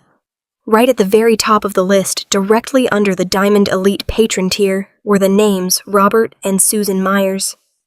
The mandatory minimum donation for that specific sponsorship tier was $50,000. Thomas had traced this origin of those funds. My parents had quietly liquidated the vast majority of my father's retirement account and cashed in a series of stable municipal bonds they had held for over 2 decades. They had literally drained their entire life savings to buy my sister a $50,000 crown. They had purchased her the chairmanship of the gala to artificially repair her social reputation after the bankruptcy. I sat back in my chair, staring blindly at the kitchen wall. I thought about the night I had stood on their freezing porch, begging for a warm bed in their empty guest room. I had been terrified, jobless, and completely ruined by a massive debt that they had pressured me into signing. They had looked at my garbage bags full of clothes and told me I was toxic. They had told me I was a financial burden who was dragging the family down. They had refused to let me sleep under their roof, claiming Brittany needed a quiet space for her emotional healing. They had thrown their youngest daughter out onto the frozen streets with exactly $14 in her pocket, and then they had immediately turned around and emptied their entire retirement nest egg just to buy their golden child a fancy party at a country club. They did not just abandon me. They actively, enthusiastically bankrolled my abuser's social ascent while I washed my uniform in a public sink. The federal case we had built was going to put Brittany and Bradley in federal prison. It was going to seize their hidden assets, sell their luxury lake house, and eventually clear my name and restore my credit score. The legal justice system was going to do its job. But as I sat at Thomas's table, looking at the smiling, arrogant face of my sister on the cover of that magazine, I realized that federal indictments happen in quiet courtrooms and closed-door depositions. A federal indictment would not expose their lies to the community they cared so deeply about. It would not shatter the perfect, pristine illusion my mother had spent her entire life desperately maintaining. I did not just want legal justice. Legal justice was cold and bureaucratic. I wanted deep, resounding family justice. I wanted to look them in the eye and watch their carefully constructed masks completely shatter in front of the exact audience they had paid $50,000 to impress. The gala was scheduled for that upcoming Saturday evening exactly 3 days away. I looked across the table at Thomas, my jaw set with an unbreakable cold determination. "I am going to that party," I told him. "I am going to walk right into the Oak Creek Country Club, and I am going to burn their entire kingdom straight to the ground." Thomas did not try to talk me out of it. He did not tell me to be patient or let the authorities handle it.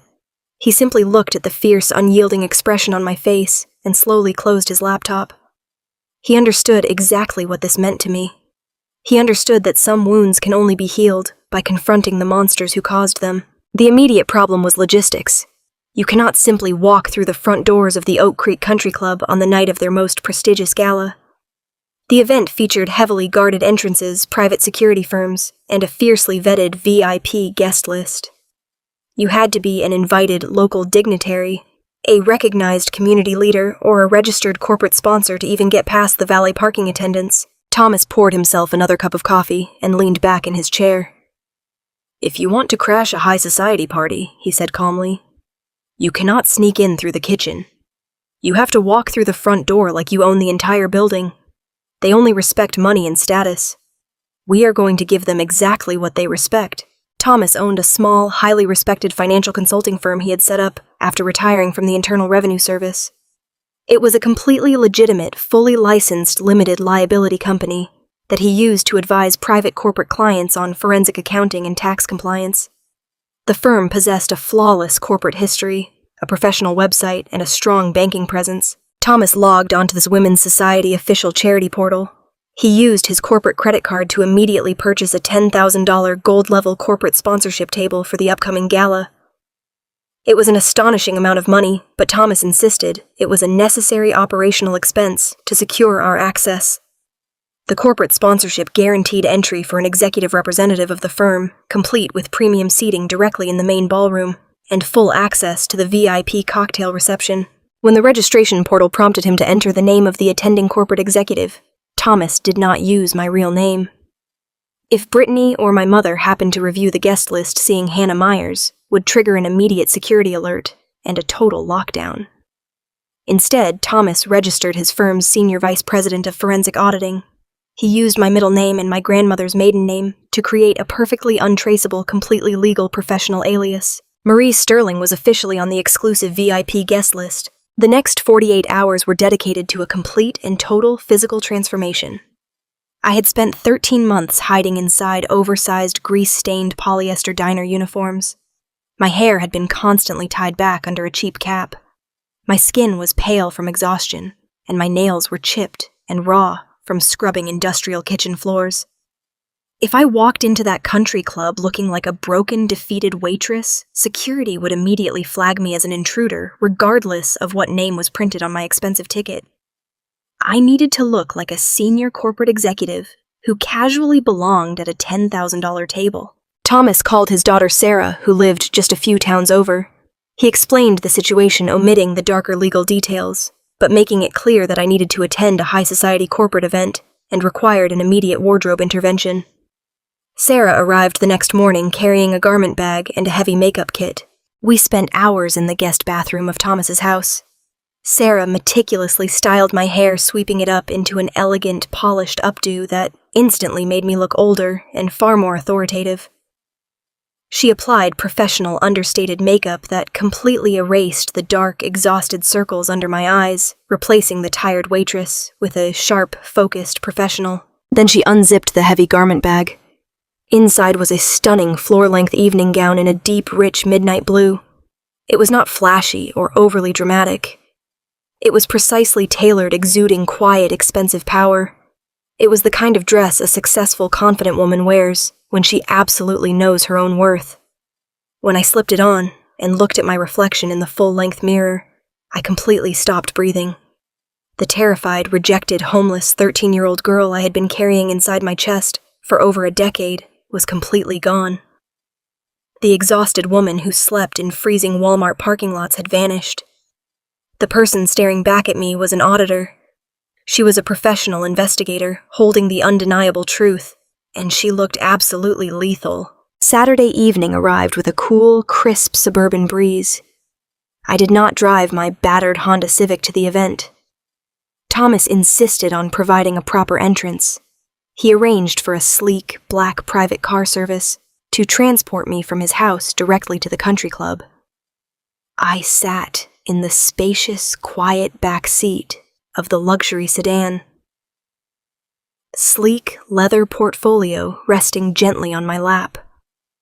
Inside that portfolio were perfectly printed, full-color copies of the Delaware Shell Company registrations, the Michigan property deeds, the fraudulent bank transfer ledgers, and the official federal subpoena notices that Thomas's contacts had confirmed were currently being finalized for delivery. The car glided smoothly up the long, winding, tree-lined driveway of the Oak Creek Country Club.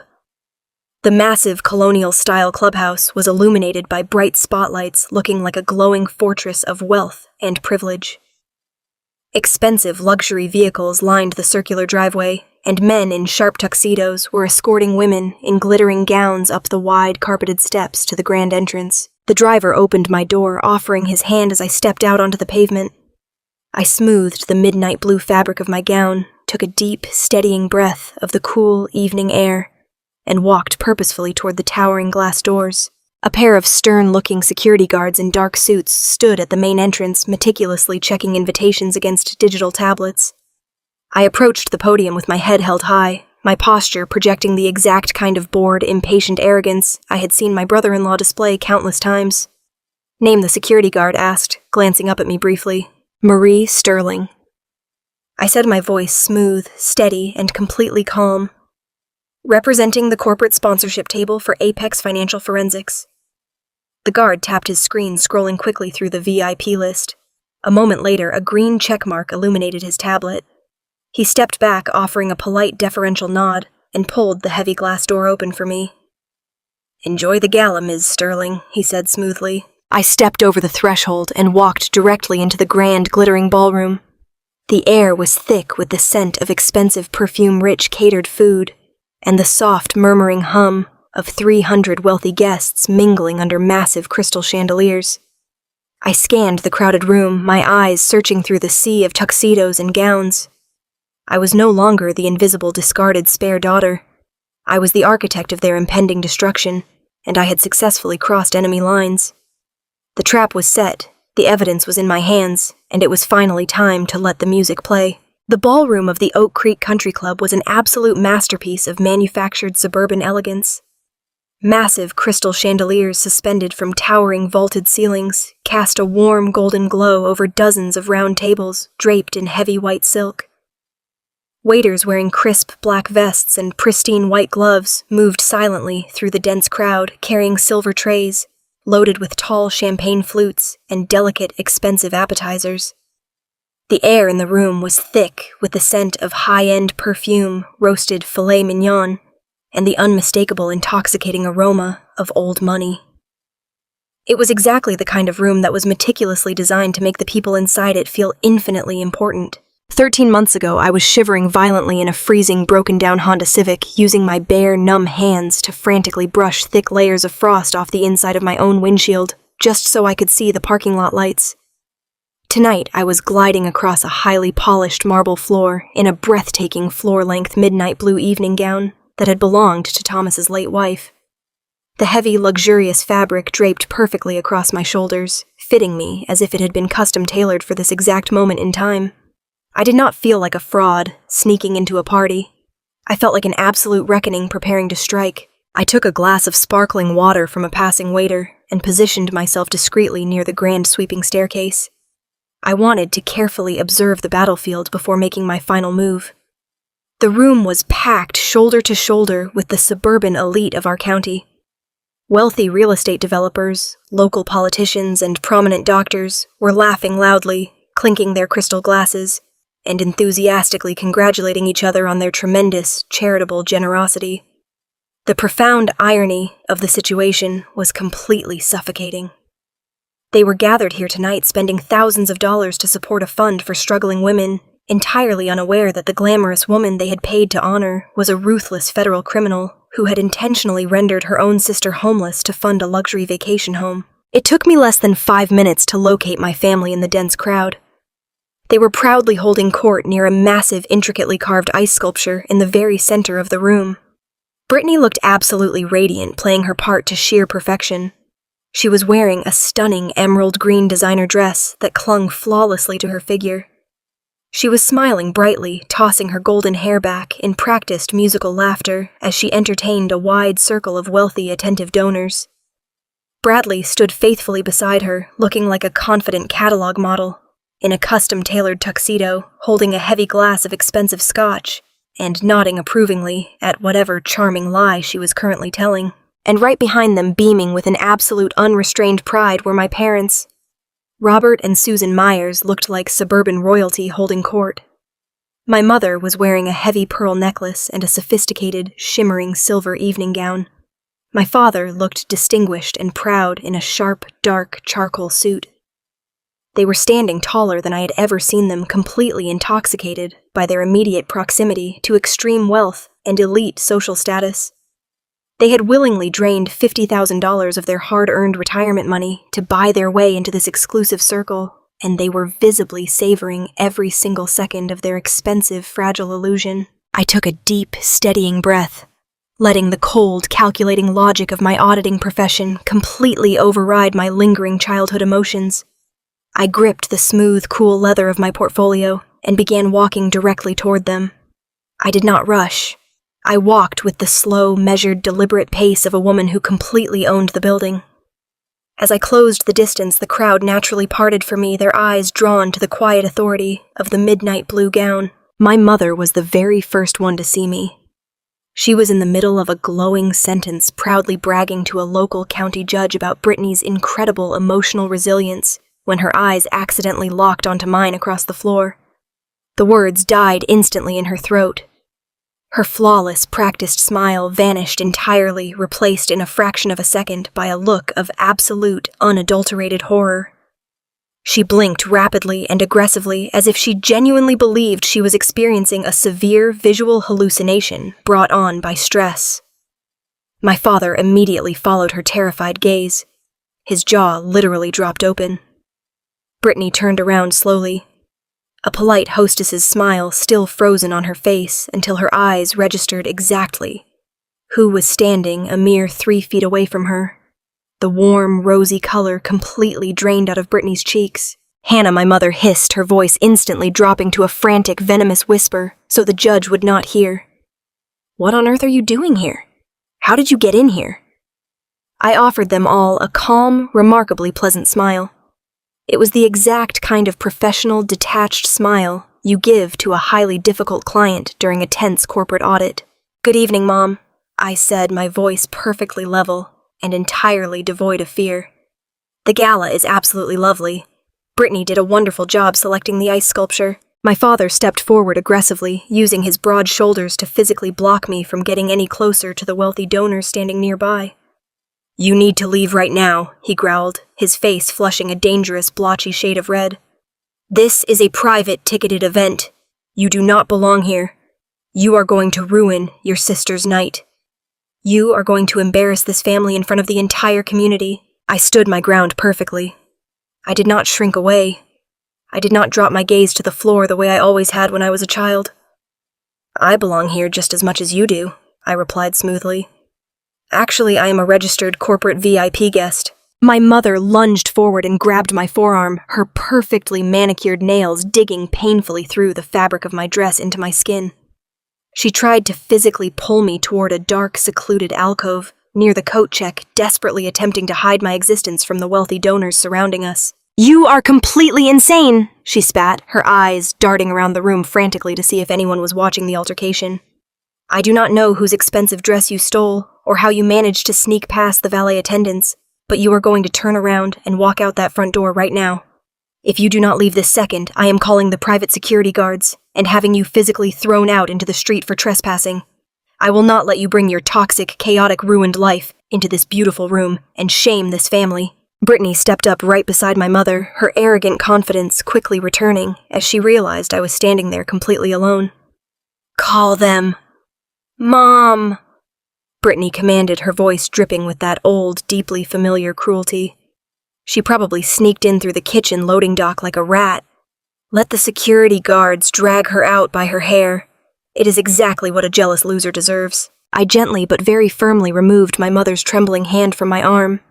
I reached into my small satin clutch and produced the heavy gold embossed VIP entry ticket bearing the name Marie Sterling.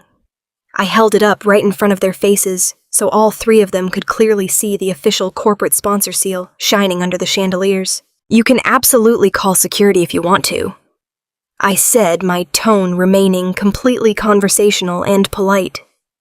But when they scan the barcode on this ticket, they will find that I legally represent a major financial firm that just donated $10,000 to this charity organization. If you make a massive scene and try to have a premium corporate sponsor physically dragged out of the main ballroom, you will be the ones creating a massive, unforgettable public scandal. Are you absolutely sure you want to risk destroying Brittany's perfect, carefully crafted reputation in front of the local press and all her new, wealthy friends? The immediate shift in the power dynamic was staggering to witness. My parents stared blindly at the gold ticket resting in my hand. They were completely paralyzed. The terrified homeless girl they had confidently planned to bully into immediate submission was suddenly holding a massive shield of corporate wealth that they could not possibly penetrate. My father's face contorted with pure, helpless rage. He pointed a shaking, furious finger directly at my face. "I do not care what kind of fake stolen name you managed to put on that card," he snarled, his voice vibrating with barely contained fury. "You have been a massive disappointment to us, your entire life. You ruined your own prestigious career. You destroyed your own credit score. You slept in a freezing car because you completely refused to take responsibility for your own bad choices. And now you crawl in here looking for a handout trying to ruin the one beautiful, successful thing your sister has managed to build after her tragic bankruptcy. You are a bitter, jealous, pathetic failure, Hannah." The old Hannah would have shattered into a million tiny pieces right there on the marble floor.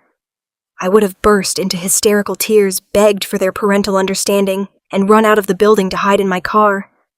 But I did not feel a single drop of sadness. I did not feel any lingering desire for their approval.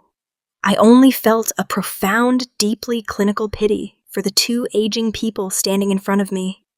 They were fiercely and aggressively defending the very monster who was currently devouring them alive. I unzipped the sleek leather portfolio I had been carrying under my arm.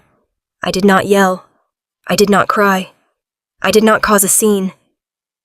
I leaned forward, stepping directly into my father's personal space, forcing him to look me dead in the eye.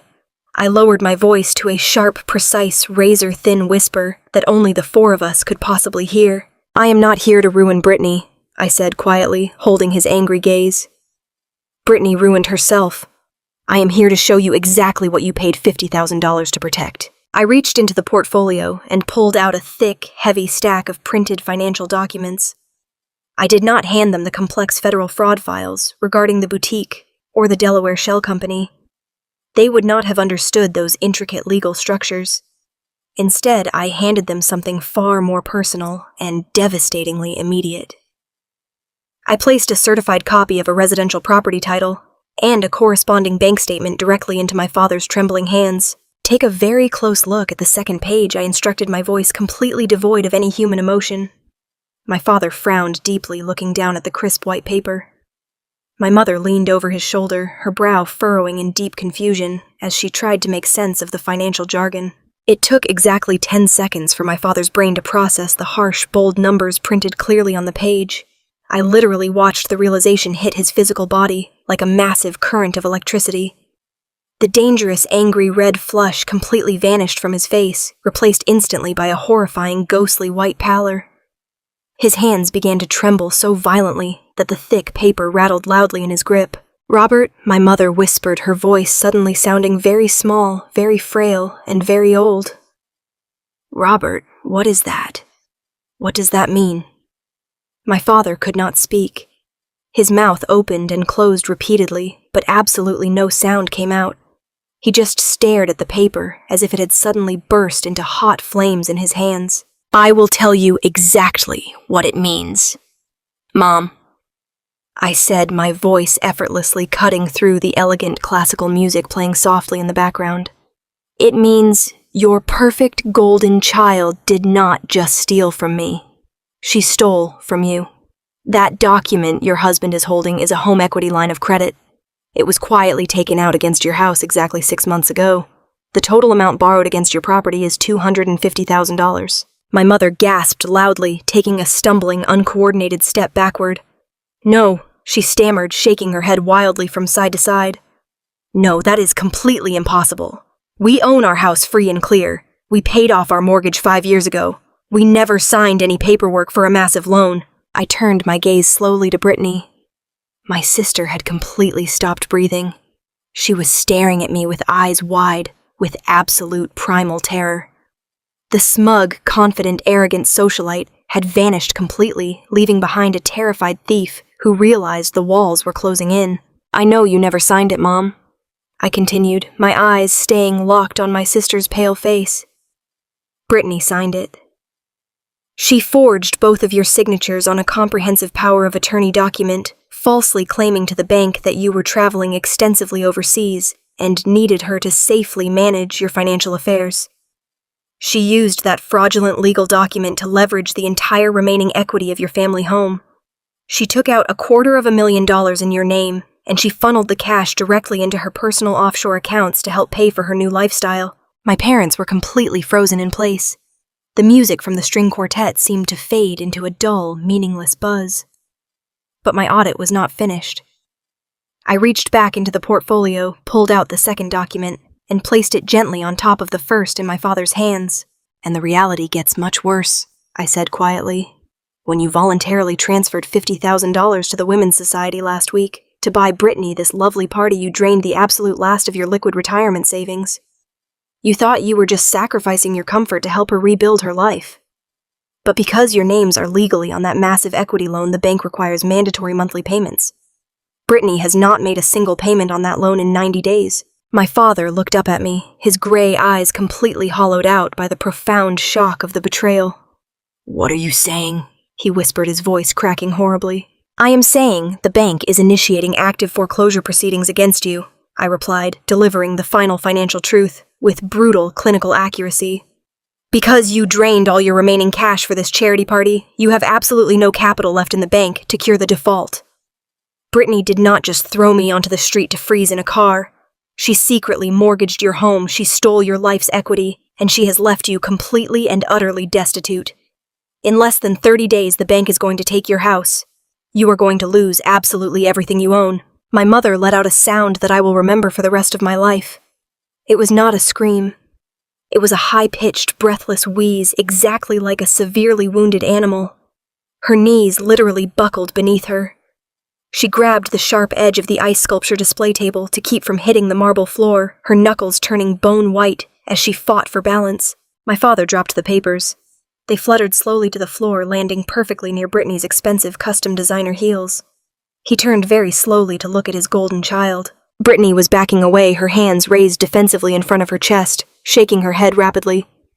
Dad, she stammered, her voice tight with rising panic. Dad, I can explain everything. It was just a temporary bridge loan. I was going to pay it back. I just needed the capital to secure my new real estate investments. I was going to fix it before you ever found out. My father did not yell. He did not curse. He simply looked at the beautiful daughter he had worshipped his entire life, the daughter he had gladly sacrificed me to protect, and he began to weep. Silent, heavy tears spilled over his cheeks and disappeared into the crisp collar of his dark suit. He realized in that exact devastating moment that the beautiful, perfect, secure life he thought he had built was nothing but a fragile paper illusion. And his favorite child had just deliberately lit the match. I stood there in my midnight blue gown, watching the absolute devastation of the people who had casually and remorselessly destroyed my life 13 months earlier. I felt no joy in my chest. I felt no grand, soaring triumph. I just felt the heavy, undeniable weight of the truth finally coming to light. The inevitable confrontation they had desperately tried to avoid was now a physical, undeniable reality sitting right there on the floor of the country club. The private family illusion had been permanently shattered, but the public illusion was still standing tall on the main stage, and I was fully prepared to burn that down next. The ballroom of the Oak Creek Country Club was an absolute masterpiece of manufactured suburban elegance.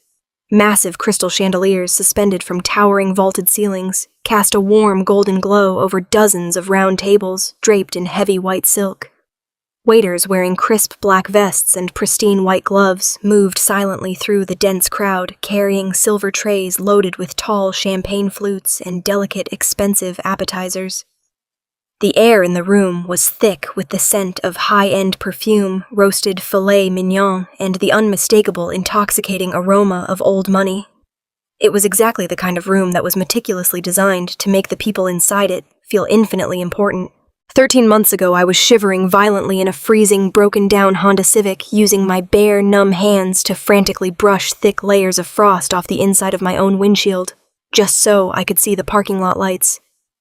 Tonight, I was gliding across a highly polished marble floor in a breathtaking floor-length midnight blue evening gown that had belonged to Thomas's late wife.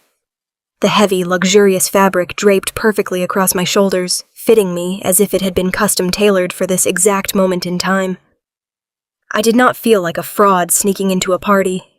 I felt like an absolute reckoning preparing to strike. My parents were still frozen in a state of absolute shock, near the ice sculpture grappling with the terrifying reality that their golden child had secretly stolen their home and drained their retirement accounts. Any normal person with a shred of human conscience would have stopped right there. A normal person would have dropped to their knees, begged for forgiveness, or at least tried to comfort the two elderly people who were currently hyperventilating. But Brittany was not a normal person. As the event coordinator's voice suddenly echoed over the main ballroom speakers announcing that the keynote address was about to begin, I watched my sister perform a psychological magic trick that actually made my blood run cold. She literally stepped over the dropped mortgage documents, smoothed the emerald green fabric of her designer gown, and completely adjusted her facial expression. The panic vanished. The terror was swallowed down and locked away. She pasted on a flawless, radiant, incredibly humble smile. She was going to ignore the catastrophic destruction sitting right at her feet because the wealthy socialites of the Women's Society were waiting for her on the main stage. She genuinely believed that if she could just get through this speech and cement her status as a beloved local philanthropist, she could somehow talk her way out of federal fraud later. The crowd erupted into polite, enthusiastic applause as Brittany glided gracefully toward the front of the room. She looked like a perfect angel of charity. I did not waste a single second watching her ascend the stairs. I turned my back on my weeping parents and began moving smoothly through the perimeter of the ballroom. My midnight blue dress blended perfectly into the shadows of the outer walls. The entire audience was completely captivated by my sister, which meant absolutely no one was paying attention to a quiet, purposeful woman walking briskly toward the staff access corridor. My target was the audiovisual control booth located on a raised balcony directly overlooking the main stage. I had scoped out the room's layout the moment I walked through the front doors. A lifelong auditor never enters a building without locating all the exits and the critical infrastructure. I slipped behind a heavy velvet curtain and climbed the narrow carpeted stairs leading to the sound booth. The door was slightly ajar. I pushed it open and stepped inside. The room was dark, illuminated only by the glowing screens of a massive digital mixing console and a primary presentation laptop connected to the giant projector screen behind the stage. A young technician in a black polo shirt was sitting in a swivel chair, wearing heavy headphones and scrolling through his phone. He jumped slightly when he noticed me standing there. I did not give him a chance to question my presence. I channeled the exact same cold, authoritative corporate energy I used when walking into a hostile boardroom to conduct a surprise financial audit. I told him I was Marie Sterling, the senior liaison for the primary corporate sponsor, and that the event organizers needed an immediate emergency update to the visual presentation. I spoke with absolute, unwavering confidence. I told him the Charity Foundation had just provided a new high-definition video file that needed to be played the exact moment Brittany finished her opening remarks.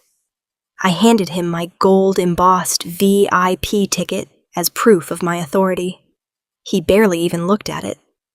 People naturally obey someone who looks like they belong in charge.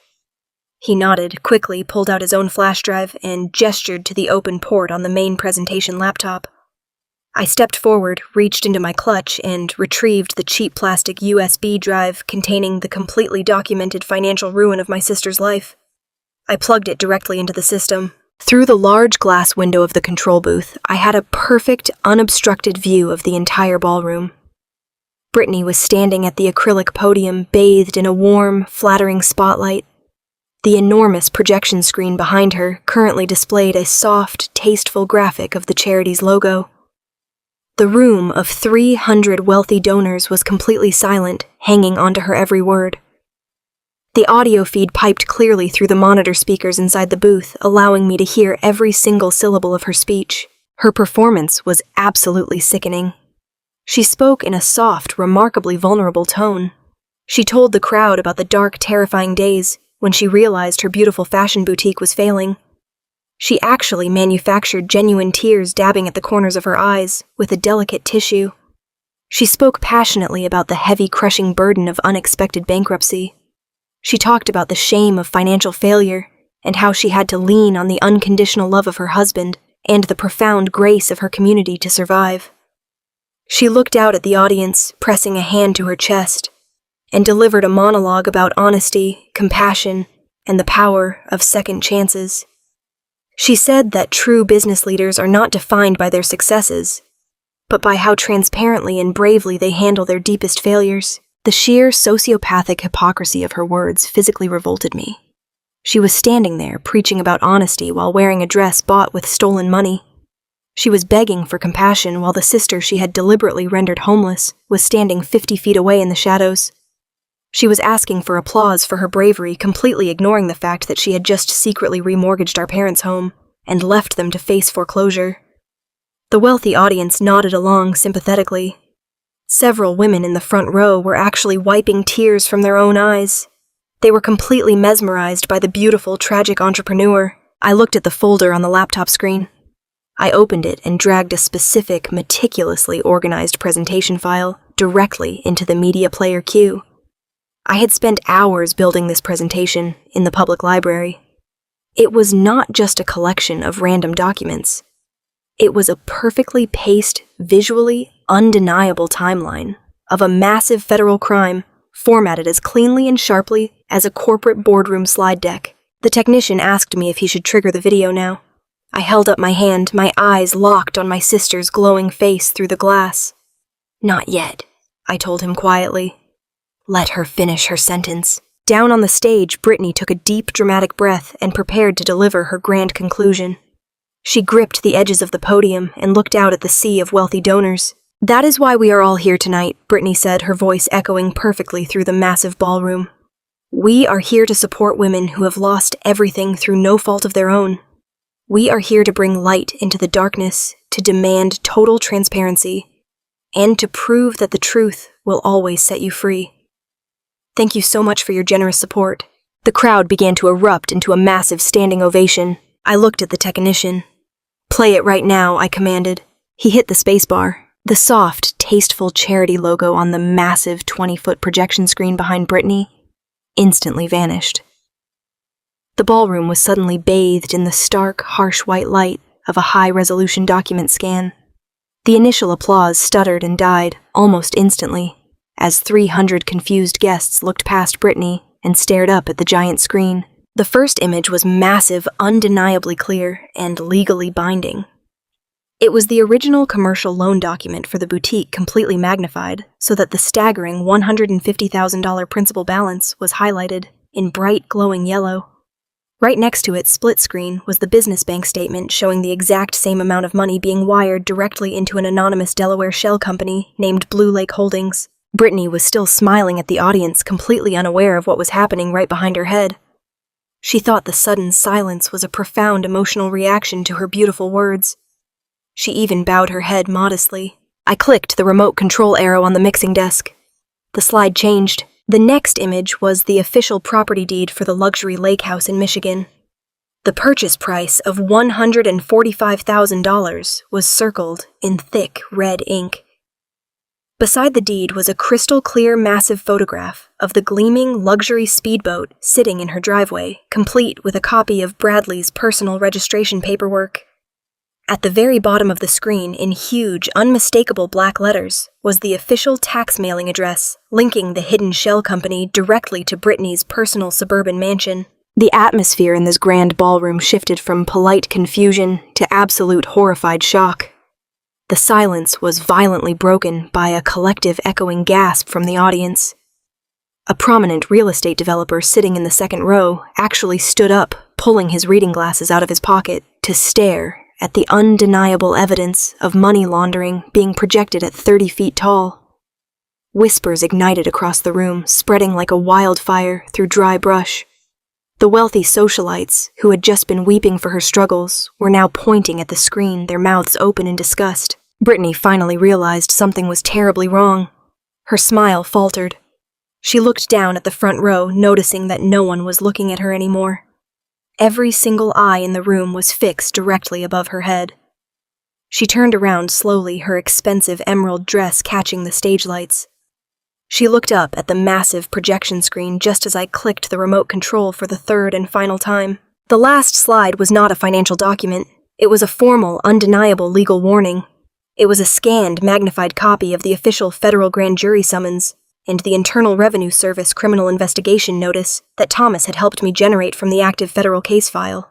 The heavy black government seals and the aggressive legal language dominated the entire screen. The words federal bankruptcy fraud, wire fraud, and severe tax evasion were highlighted for the entire city elite to read. I stood in the dark control booth looking through the glass window, watching the exact moment my sister's entire universe completely collapsed. The physical transformation was astounding. The poised, elegant, confident keynote speaker violently shattered into a million terrified pieces. Her face went ashen, a sickly, terrifying shade of gray. Her knees physically buckled, forcing her to grab the acrylic podium just to keep from collapsing onto the stage. She stared at the federal seals projected above her, her eyes wide with a manic, trapped panic. She turned back to the audience. She grabbed the microphone, her hands shaking so violently that the heavy plastic thumped loudly against the podium. "This is," she stammered, her voice a high-pitched, frantic squeak that echoed horribly through the sound system. "This is a mistake. Someone is playing a terrible joke. This is fake. Turn the screen off. Someone turn the screen off right now." But it was far too late. You cannot unring a bell of that magnitude. You cannot tell a room full of highly educated business owners, lawyers, and politicians that a meticulous, fully sourced forensic financial timeline is simply a prank. They knew exactly what they were looking at. They were looking at a blatant, unrepentant criminal who had just asked them for charity money. A woman in the third row, the president of the local bank that handled the country club accounts, stood up from her table. Her face was twisted in absolute fury. "You stole that money," the woman shouted, her voice cutting through the rising chaos of the room. "You hid cash in a shell company and filed for bankruptcy. You are a complete fraud." The room completely exploded. The polite, wealthy donors turned into an angry, chaotic mob. People were shouting, pulling out their phones to take pictures of the enormous screen, and demanding answers from the event organizers. The beautiful, elegant charity gala had instantly transformed into a spectacular public execution of Brittany's social and financial standing. I looked down at the ice sculpture near the back of the room. My parents were still standing there completely paralyzed, watching the absolute destruction of their favorite child. They had paid $50,000 of their retirement money to secure her place on that stage, and they were getting exactly what they had paid for. A front row seat to her ruin. I stepped back from the control panel. The young technician was staring out the window, his jaw hanging completely open in shock. He did not say a word to me. He did not try to stop me. I quietly pulled my cheap plastic flash drive out of the laptop, slipped it safely back into my satin clutch, and smoothed the fabric of my midnight blue gown. I walked out of the dark control booth, moving with a calm, steady, and incredibly peaceful rhythm. The screaming and shouting from the ballroom echoed down the carpeted hallway, a symphony of shattered illusions and absolute justice. My heart was not racing anymore. My hands were perfectly steady. I had spent 13 months carrying the suffocating, freezing weight of their betrayal, but I had finally given it back to them. I left the chaos behind, walking gracefully down the grand staircase toward the exit, ready to step out into the cool night air and begin the rest of my life. I continued my steady pace across the upper mezzanine. Every step felt lighter than the last. I could still hear Brittany's desperate, shrill voice echoing over the sound system, pleading with the furious crowd, begging someone to believe her frantic lies. But the microphone feed suddenly cut out with a loud, harsh pop as the event organizers finally scrambled to pull the plug. The abrupt silence from the speakers was immediately replaced by the loud, overlapping voices of 300 outraged socialites. As I descended the grand, sweeping staircase toward the main lobby, I caught one final glimpse of the ballroom floor through the open double doors. The scene was pure, unadulterated devastation. Brittany was no longer standing at the podium. She was desperately trying to push her way through the angry crowd, her perfect hair disheveled, tears of genuine panic streaming down her face. Bradley was nowhere near her. The arrogant, wealthy businessman who had laughed at me in his foyer had completely abandoned his wife the moment the federal documents appeared on the screen. I saw him practically sprinting toward the rear emergency exit, shoving past waiters, and knocking over a tray of champagne glasses in his desperate cowardice to escape the room. My parents were entirely surrounded by furious guests who recognized them as the sponsors of the event. The people they had so desperately wanted to impress were now looking at them with open, undisguised disgust. My mother was sobbing uncontrollably, covering her face with her trembling hands, physically unable to hide from the massive, overwhelming shame she had always feared. My father looked broken, a hollow shell of a man who suddenly realized that his blind favoritism had cost him his life savings, his reputation, and his dignity. I did not stop to gloat. I did not walk over to twist the knife. A professional auditor knows that once the evidence is presented and the discrepancy is laid bare for all to see, the job is officially done. You do not need to scream when the numbers speak so loudly for themselves. I reached the heavy glass doors at the front entrance. The same security guard who had checked my VIP ticket earlier was standing there staring into the chaotic ballroom in total confusion. He looked at me as I approached, clearly bewildered by the sudden riot erupting behind him. I offered him a polite, genuine smile. "Have a wonderful evening," I said calmly. I stepped out into the crisp, cool night air. The heavy atmosphere of the country club vanished, replaced by the fresh, clean scent of the suburban autumn. The black private car Thomas had arranged was still idling quietly in the circular driveway, waiting exactly where I had left it. The driver opened the door for me.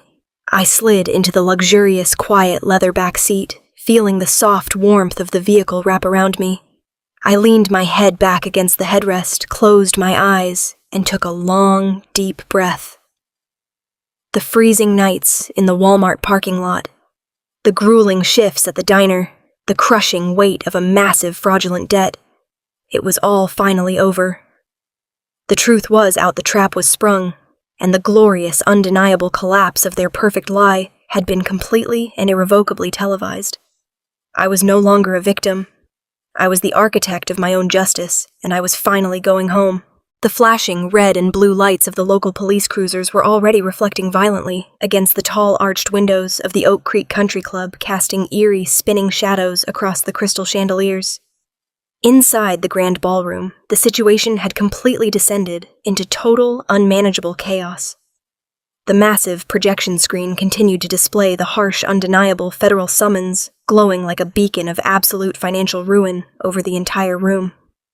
Brittany was still frantically hammering her fists against the clear acrylic podium, her voice echoing through the massive space in a high-pitched, desperate shriek. She was screaming for the catering staff to cut the power to the audiovisual system. She demanded that someone pull the plug from the wall, yelling hysterically that it was a malicious, jealous attack orchestrated by a sick individual. But the hundreds of wealthy donors, local politicians, and prominent business owners were absolutely no longer listening to her manufactured, tear-jerking sob story. They were staring at the forensic financial timeline projected at 30 feet tall. The respectful, polite silence that had initially gripped the room had completely shattered, replaced instantly by a deafening roar of absolute outrage. The air was thick with the sound of dropped champagne flutes shattering against the polished marble floor, and the furious, disgusted murmurs of betrayed philanthropists. I stood quietly near the grand sweeping staircase, completely hidden in the elegant shadows of my midnight blue gown, absorbing the magnificent total collapse of her perfect illusion. I watched her scan the room with wild, terrified eyes, desperately looking for her husband. She needed Bradley to step in to use his arrogant, fast-talking corporate charm to somehow fix the catastrophic situation. But Bradley was nowhere to be found near the stage. My eyes swept across the chaotic sea of designer suits and expensive evening gowns, finally spotting his tailored tuxedo near the back of the hall. The polished, confident catalog model had completely vanished. He was practically sprinting toward the swinging metal doors that led into the catering kitchen and the rear loading dock. His expensive jacket was unbuttoned, his face was drenched in a thick layer of panicked sweat, and he was violently shoving past bewildered waiters carrying heavy trays of empty glasses. Bradley was a profound coward. He knew exactly what those federal documents meant. He knew the money trail I had audited was completely bulletproof, and his only biological instinct was to abandon his wife and flee into the cold suburban night before the authorities could piece it together. He genuinely thought he could slip out the back service exit, disappear into the dark golf course, and figure out a way to access his hidden offshore accounts. He was completely wrong. Just as Bradley threw his entire body weight against the heavy swinging kitchen doors, a sudden commanding disturbance rippled through the main entrance of the ballroom. The massive double oak doors at the front of the clubhouse were shoved open with a forceful, heavy thud that momentarily cut through the shouting crowd. Thomas had not just helped me build a theoretical financial dossier. He had not just arranged for my VIP ticket or my sleek evening gown. He was a veteran criminal investigator who knew exactly how to time a tactical operation for maximum psychological and legal impact. He had taken our meticulous color-coded binders directly to his most trusted former colleagues at the federal field office, and they had been waiting patiently in the dark country club parking lot for my exact signal. A dozen federal agents walked purposefully into the glittering ballroom. They were not wearing expensive tuxedos or shimmering gowns. They wore stark, dark windbreakers with thick yellow letters printed boldly across their backs. IRS, Criminal Investigation, and FBI. Their sheer presence was a sudden, violent injection of cold, hard reality into a room built entirely on manufactured luxury. The wealthy socialites immediately parted like the Red Sea, falling completely silent as the agents moved through the crowd with absolute, unyielding authority. 2 heavily armed agents instantly flanked the main entrance, securing the perimeter. 4 others moved with rapid, synchronized precision straight toward the kitchen doors. Bradley never even made it to the loading dock. I watched through the gap in the crowd as 2 large agents intercepted him right next to a station of abandoned coffee urns. He tried to physically jerk his arm away, shouting something frantic about contacting his high-priced lawyer, but the agents were entirely unimpressed by his suburban country club arrogance. They spun him around, roughly slammed his chest against the wood-paneled wall, and pulled his arms sharply behind his back. The distinct, heavy metallic click of steel handcuffs echoing over the murmuring crowd was the absolute most beautiful music I had ever heard in my entire life. The man who had laughed in my face while throwing me onto the freezing street was now being marched through the catering hall in silver bracelets, his head ducked in absolute, overwhelming humiliation. Down at the front of the room, the situation with my sister was rapidly deteriorating into a spectacular, pitiful meltdown. The special agent in charge. A tall woman with a severe expression and a thick manila folder in her hands marched directly up the carpeted steps of the main stage. She did not wait for Brittany to stop screaming. She stepped right up to the acrylic podium, reached out, and firmly turned off the microphone. "Brittany Myers." The agent said, her voice easily carrying across the sudden dead silence of the front rows. "You are under arrest for multiple counts of federal wire fraud, bank fraud, and the intentional concealment of assets in relation to a federal bankruptcy proceeding. You have the right to remain silent." Brittany physically recoiled as if she had been violently struck across the face. She looked down at the federal badge clipped securely to the agent's belt, and her perfect, carefully constructed reality finally imploded. She collapsed heavily onto her knees right there on the stage, the rich, emerald fabric of her designer gown pooling around her on the hard floor. She began to sob hysterically, reaching out with trembling, manicured hands to grasp the agent's dark sleeve. She babbled incoherently about how she did not understand the complicated paperwork, about how it was all a terrible misunderstanding, about how her husband handled all the complex financial accounts. She desperately tried to throw Bradley directly under the bus to save her own skin, completely unaware that he was already being shoved roughly into the back of a federal vehicle in the parking lot. The agents did not show a single ounce of pity. They had seen every possible variation of wealthy, entitled panic, and they were completely immune to her country club tears. The female agent smoothly caught Brittany's wrists, pulled her up from the floor, and locked the cold steel handcuffs firmly around her arms. The walk from the main stage to the front doors was a long, agonizing parade of total social destruction.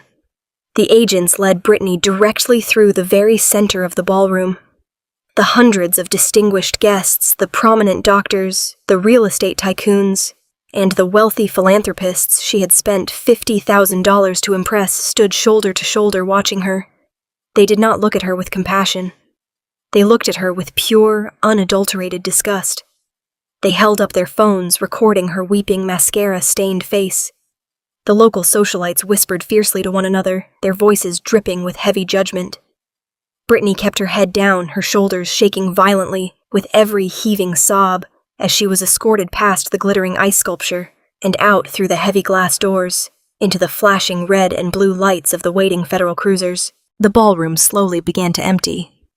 The terrible shock of the federal raid had completely shattered the festive atmosphere. Guests were hurriedly grabbing their coats from the cloakroom, eager to distance themselves entirely from the massive scandal that would undoubtedly dominate the local news cycle for the next 6 months. The waitstaff quietly began clearing away the untouched plates of expensive food, their eyes wide as they processed the incredible drama they had just witnessed. I remained standing quietly by the grand staircase, watching the room completely clear out. And then I looked back at the center of the floor. My parents were still standing exactly where I had left them. They looked like 2 hollow, crumbling statues, abandoned in the ruins of a devastated museum. The $50,000 charity gala they had purchased to secure their social legacy was completely over. Their golden child was currently sitting in the back of a police car facing decades in federal prison. And the agonizing, undeniable reality of the fraudulent home equity loan was finally beginning to crush the absolute life out of their lungs. They were entirely alone, in a massive empty room surrounded by half-empty champagne glasses and the absolute wreckage of their blind favoritism. My father looked up and finally saw me standing in the shadows. He nudged my mother, and the 2 of them slowly began to walk toward me. Their posture was completely unrecognizable. The proud, arrogant suburban royalty who had looked down their noses at my cheap uniform had vanished entirely. They moved with the slow, trembling, fragile steps of 2 elderly people who had just realized they were about to lose absolutely everything they had ever owned. As they approached, my mother reached out with both hands. Her face was completely stained with dark-running mascara. Her eyes were bloodshot and swollen from intense weeping. She grabbed my hands, her fingers digging desperately into my palms. Her grip was cold and clammy, entirely stripped of its usual commanding strength. "Hannah," my mother sobbed, her voice cracking into a pathetic, high-pitched whine. "Hannah, please, you have to help us. You are a smart girl. You are a professional auditor. You understand exactly how these terrible banking systems work. You have to tell them we had absolutely nothing to do with this. You have to talk to the bank and explain that Brittany forged our signatures on those terrible documents." My father stepped up right behind her, his own eyes brimming with desperate, terrified tears. He reached out and tried to nervously touch my shoulder, a gesture of parental affection he had not offered me in well over a decade.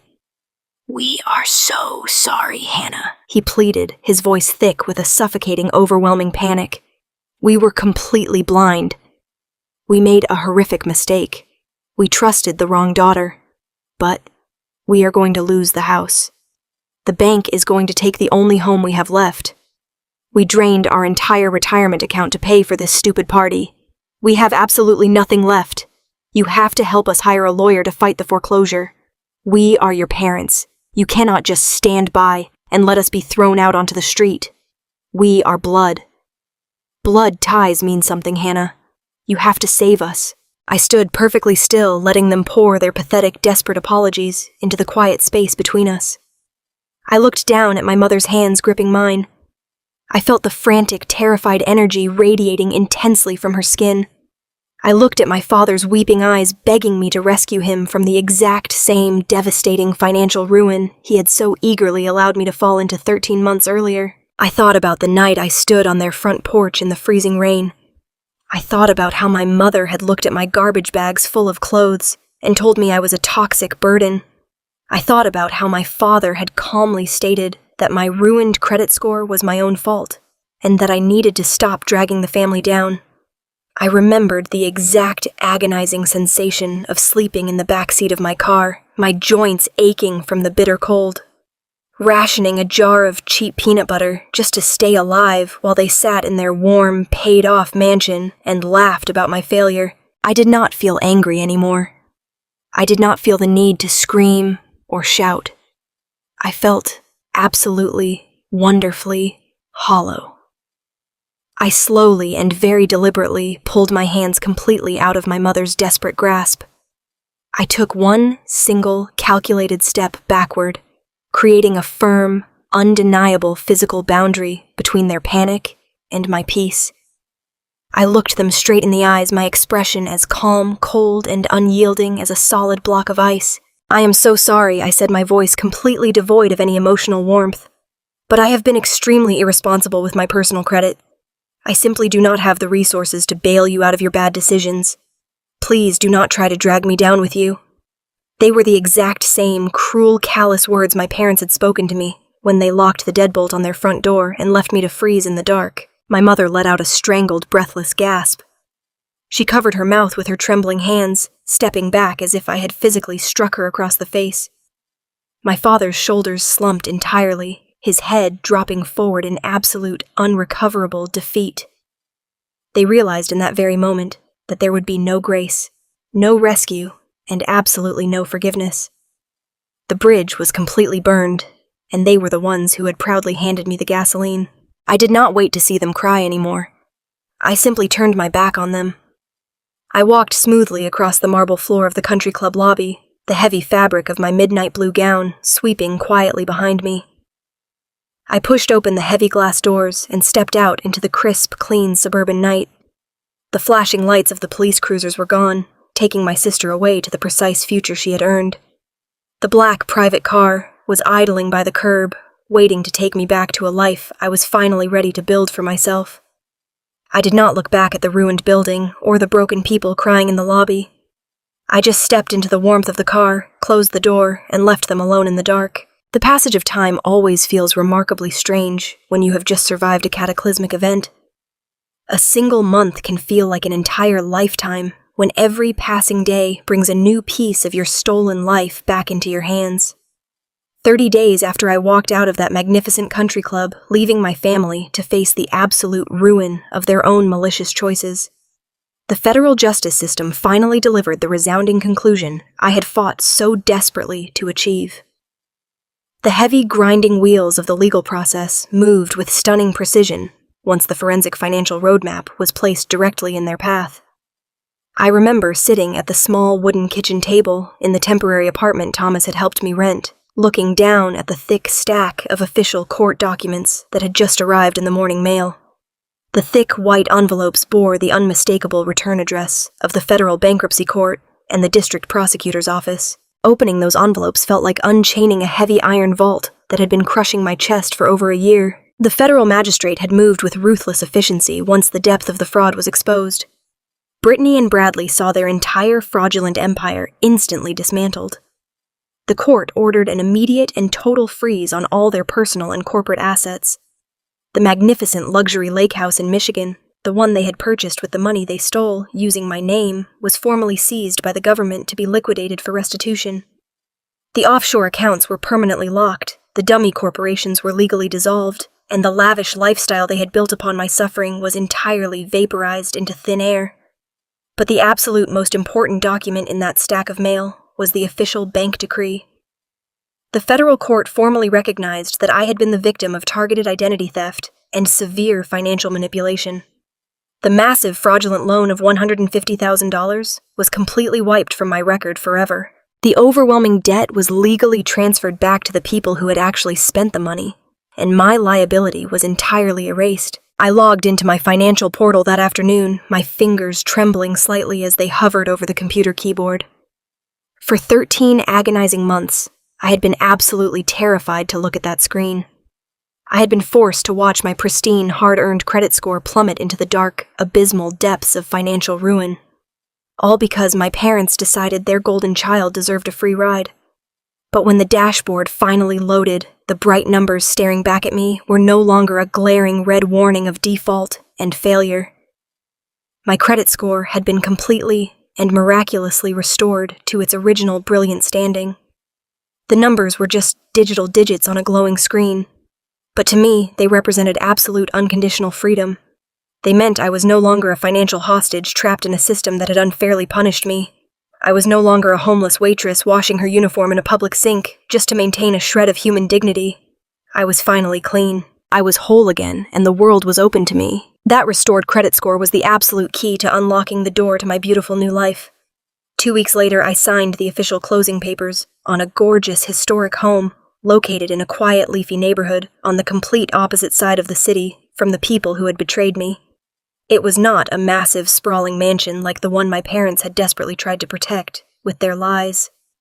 It was a charming 2-story craftsman house with a wide, wraparound front porch, tall windows that let the golden morning light pour into the living room, and original hardwood floors that creaked slightly when you walked across them.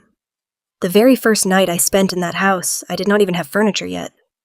I slept on a simple air mattress in the center of the master bedroom, with the window cracked open to let in the cool evening breeze. I lay there in the quiet darkness, staring up at the ceiling and listening to the peaceful sounds of the neighborhood. I thought about the bitter, freezing nights I had spent curled up in the leather back seat of my ancient Honda Civic, wearing 3 heavy sweaters just to keep my teeth from chattering. I thought about the blinding terror of waking up to sweeping headlights, terrified that a security guard was about to tap on my window and force me to move my car into the cold unknown. That horrible, suffocating fear was completely gone now, and it would never return. The strong, sturdy walls around me were mine. The secure roof over my head was mine. I had clawed my way out of the deepest, darkest abyss imaginable, and I had built a sanctuary that absolutely no one could ever take away from me. I woke up the next morning feeling a profound sense of inner peace that I had never experienced in my entire life. I walked out onto my front porch holding a steaming cup of coffee, breathing in the crisp morning air, and holding my head incredibly high. I was finally breathing on my own terms, but the healing process was not just about securing a safe physical place to sleep every night. It was about reclaiming my professional identity and turning my deepest trauma into a source of undeniable power. Thomas, the retired federal investigator who had believed in me when I was just a desperate waitress, pouring coffee at 2 a.m, became the greatest mentor and father figure I could have ever asked for. He did not just help me navigate the complex federal case against my sister and secure my freedom. He helped me realize that the forensic auditing skills I possessed were a rare and incredibly valuable weapon against the exact kind of financial abuse I had personally endured. He saw the fire in my spirit, and he taught me exactly how to channel it into something meaningful. With his expert guidance and unwavering support, I opened my own independent financial consulting firm. We leased a bright professional office space downtown, overlooking the calm waters of the river. I did not return to the traditional corporate accounting world, where I had spent my 20s analyzing faceless corporate portfolios for wealthy executives. Instead, my new company specialized entirely in forensic financial recovery and strategic auditing for victims of financial abuse. I dedicated my entire professional career to helping people who had been financially trapped, manipulated, and exploited by toxic family members or deceitful partners. I wanted to be the exact person I had so desperately needed when I was sitting alone in that public library, trying to decipher corporate shell companies. When my very first client walked into my office, a terrified young woman whose husband had secretly ruined her credit and hidden their marital assets. I saw the exact same fear in her eyes that I had once felt looking into my own rearview mirror. I sat across the desk from her, looked her straight in the eyes, and promised her that we were going to follow the money until we dragged the absolute truth into the light. There is a deeply profound, unmatched healing that occurs when you take the worst thing that has ever happened to you and transform it into a heavy shield to protect someone else. Every time I uncovered a hidden bank account, every time I exposed a fraudulent transfer, every time I helped a client break free from their financial prison, I reclaimed another piece of my own soul. The business flourished rapidly, entirely built on a solid foundation of fierce advocacy and undeniable truth. I was no longer just a survivor of family betrayal. I was a professional architect of justice, helping others rebuild their lives from the rubble. Looking back on the incredible journey of the past few years, the most important realizations I have gathered have nothing to do with money, or courtrooms, or legal victories. The deepest, most profound lessons are entirely about the fundamental nature of love and the highly dangerous myths we are taught about family loyalty.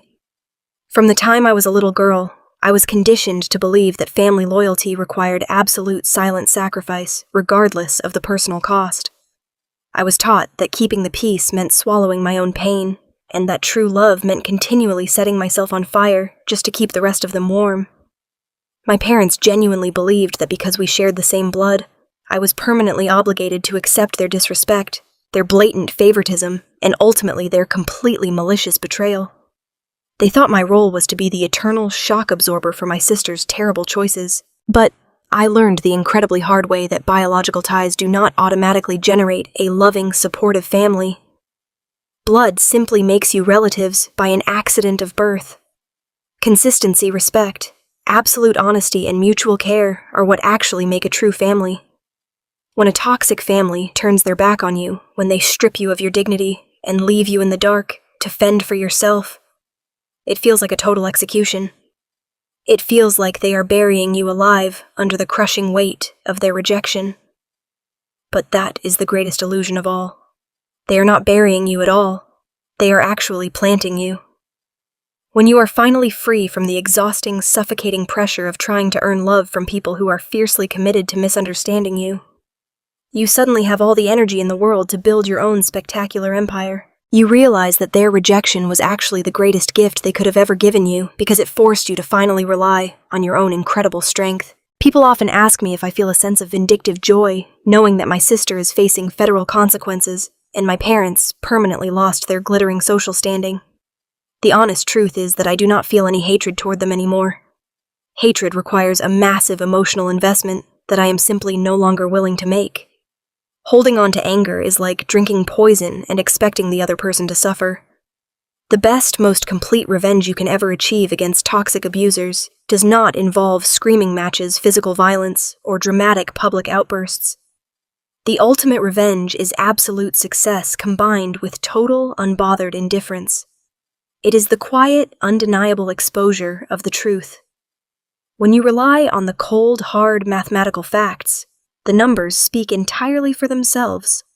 You do not have to aggressively argue with a lie when you can simply hand them the receipts and walk away to live a beautiful, peaceful, and highly successful life. I realized that by permanently closing the door on my painful past, I was finally opening the door to my beautiful future.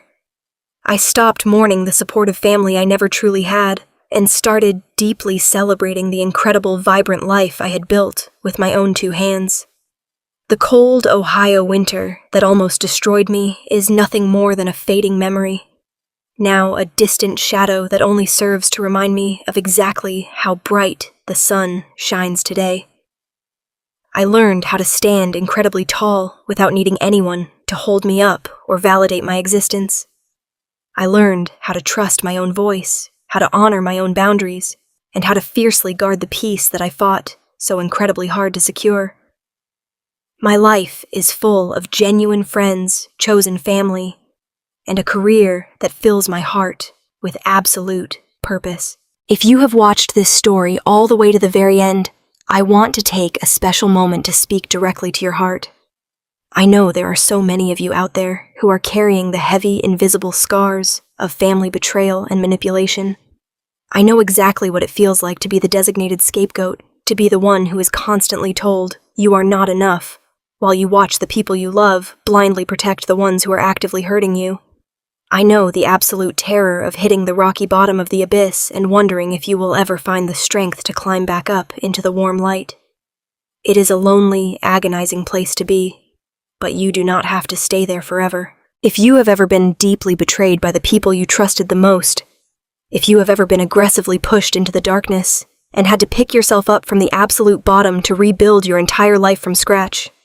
I want you to go down into the comments right now and type the word strength. Let this amazing community know that you are a resilient survivor, and that you are absolutely no longer willing to accept the cruel lies they told you about your own personal worth. You are not alone in this fight, and your incredible resilience is something to be profoundly proud of every single day. Your survival is a testament to your unyielding spirit. I would also love to know more about the amazing, wonderful people listening to this journey today. Where in the world are you watching this story from right now, and what exact time is it there in your city? Please let me know in the comments below, because connecting with this beautiful global community reminds me every single day that sharing our difficult truths can help heal the world. It reminds us that no matter how isolated we feel in our darkest moments, there is always a network of understanding souls waiting to support us. If my journey resonated with you, if you strongly believe in the undeniable power of standing up for yourself, establishing unbreakable boundaries, and holding toxic people accountable through the absolute truth, please do not forget to hit the like button and subscribe to the channel. Make sure you turn on all your notifications so you never miss out on the next powerful, inspiring stories of people seeking genuine justice and completely reclaiming their lives. You deserve to be treated with absolute respect. You deserve to live in complete, peaceful harmony. And you deserve to build a magnificent empire that no one can ever take away from you. Thank you so much for your incredible support, for your valuable time, and for sharing this safe space with me today. Goodbye for now, and I absolutely cannot wait to see you all again very soon.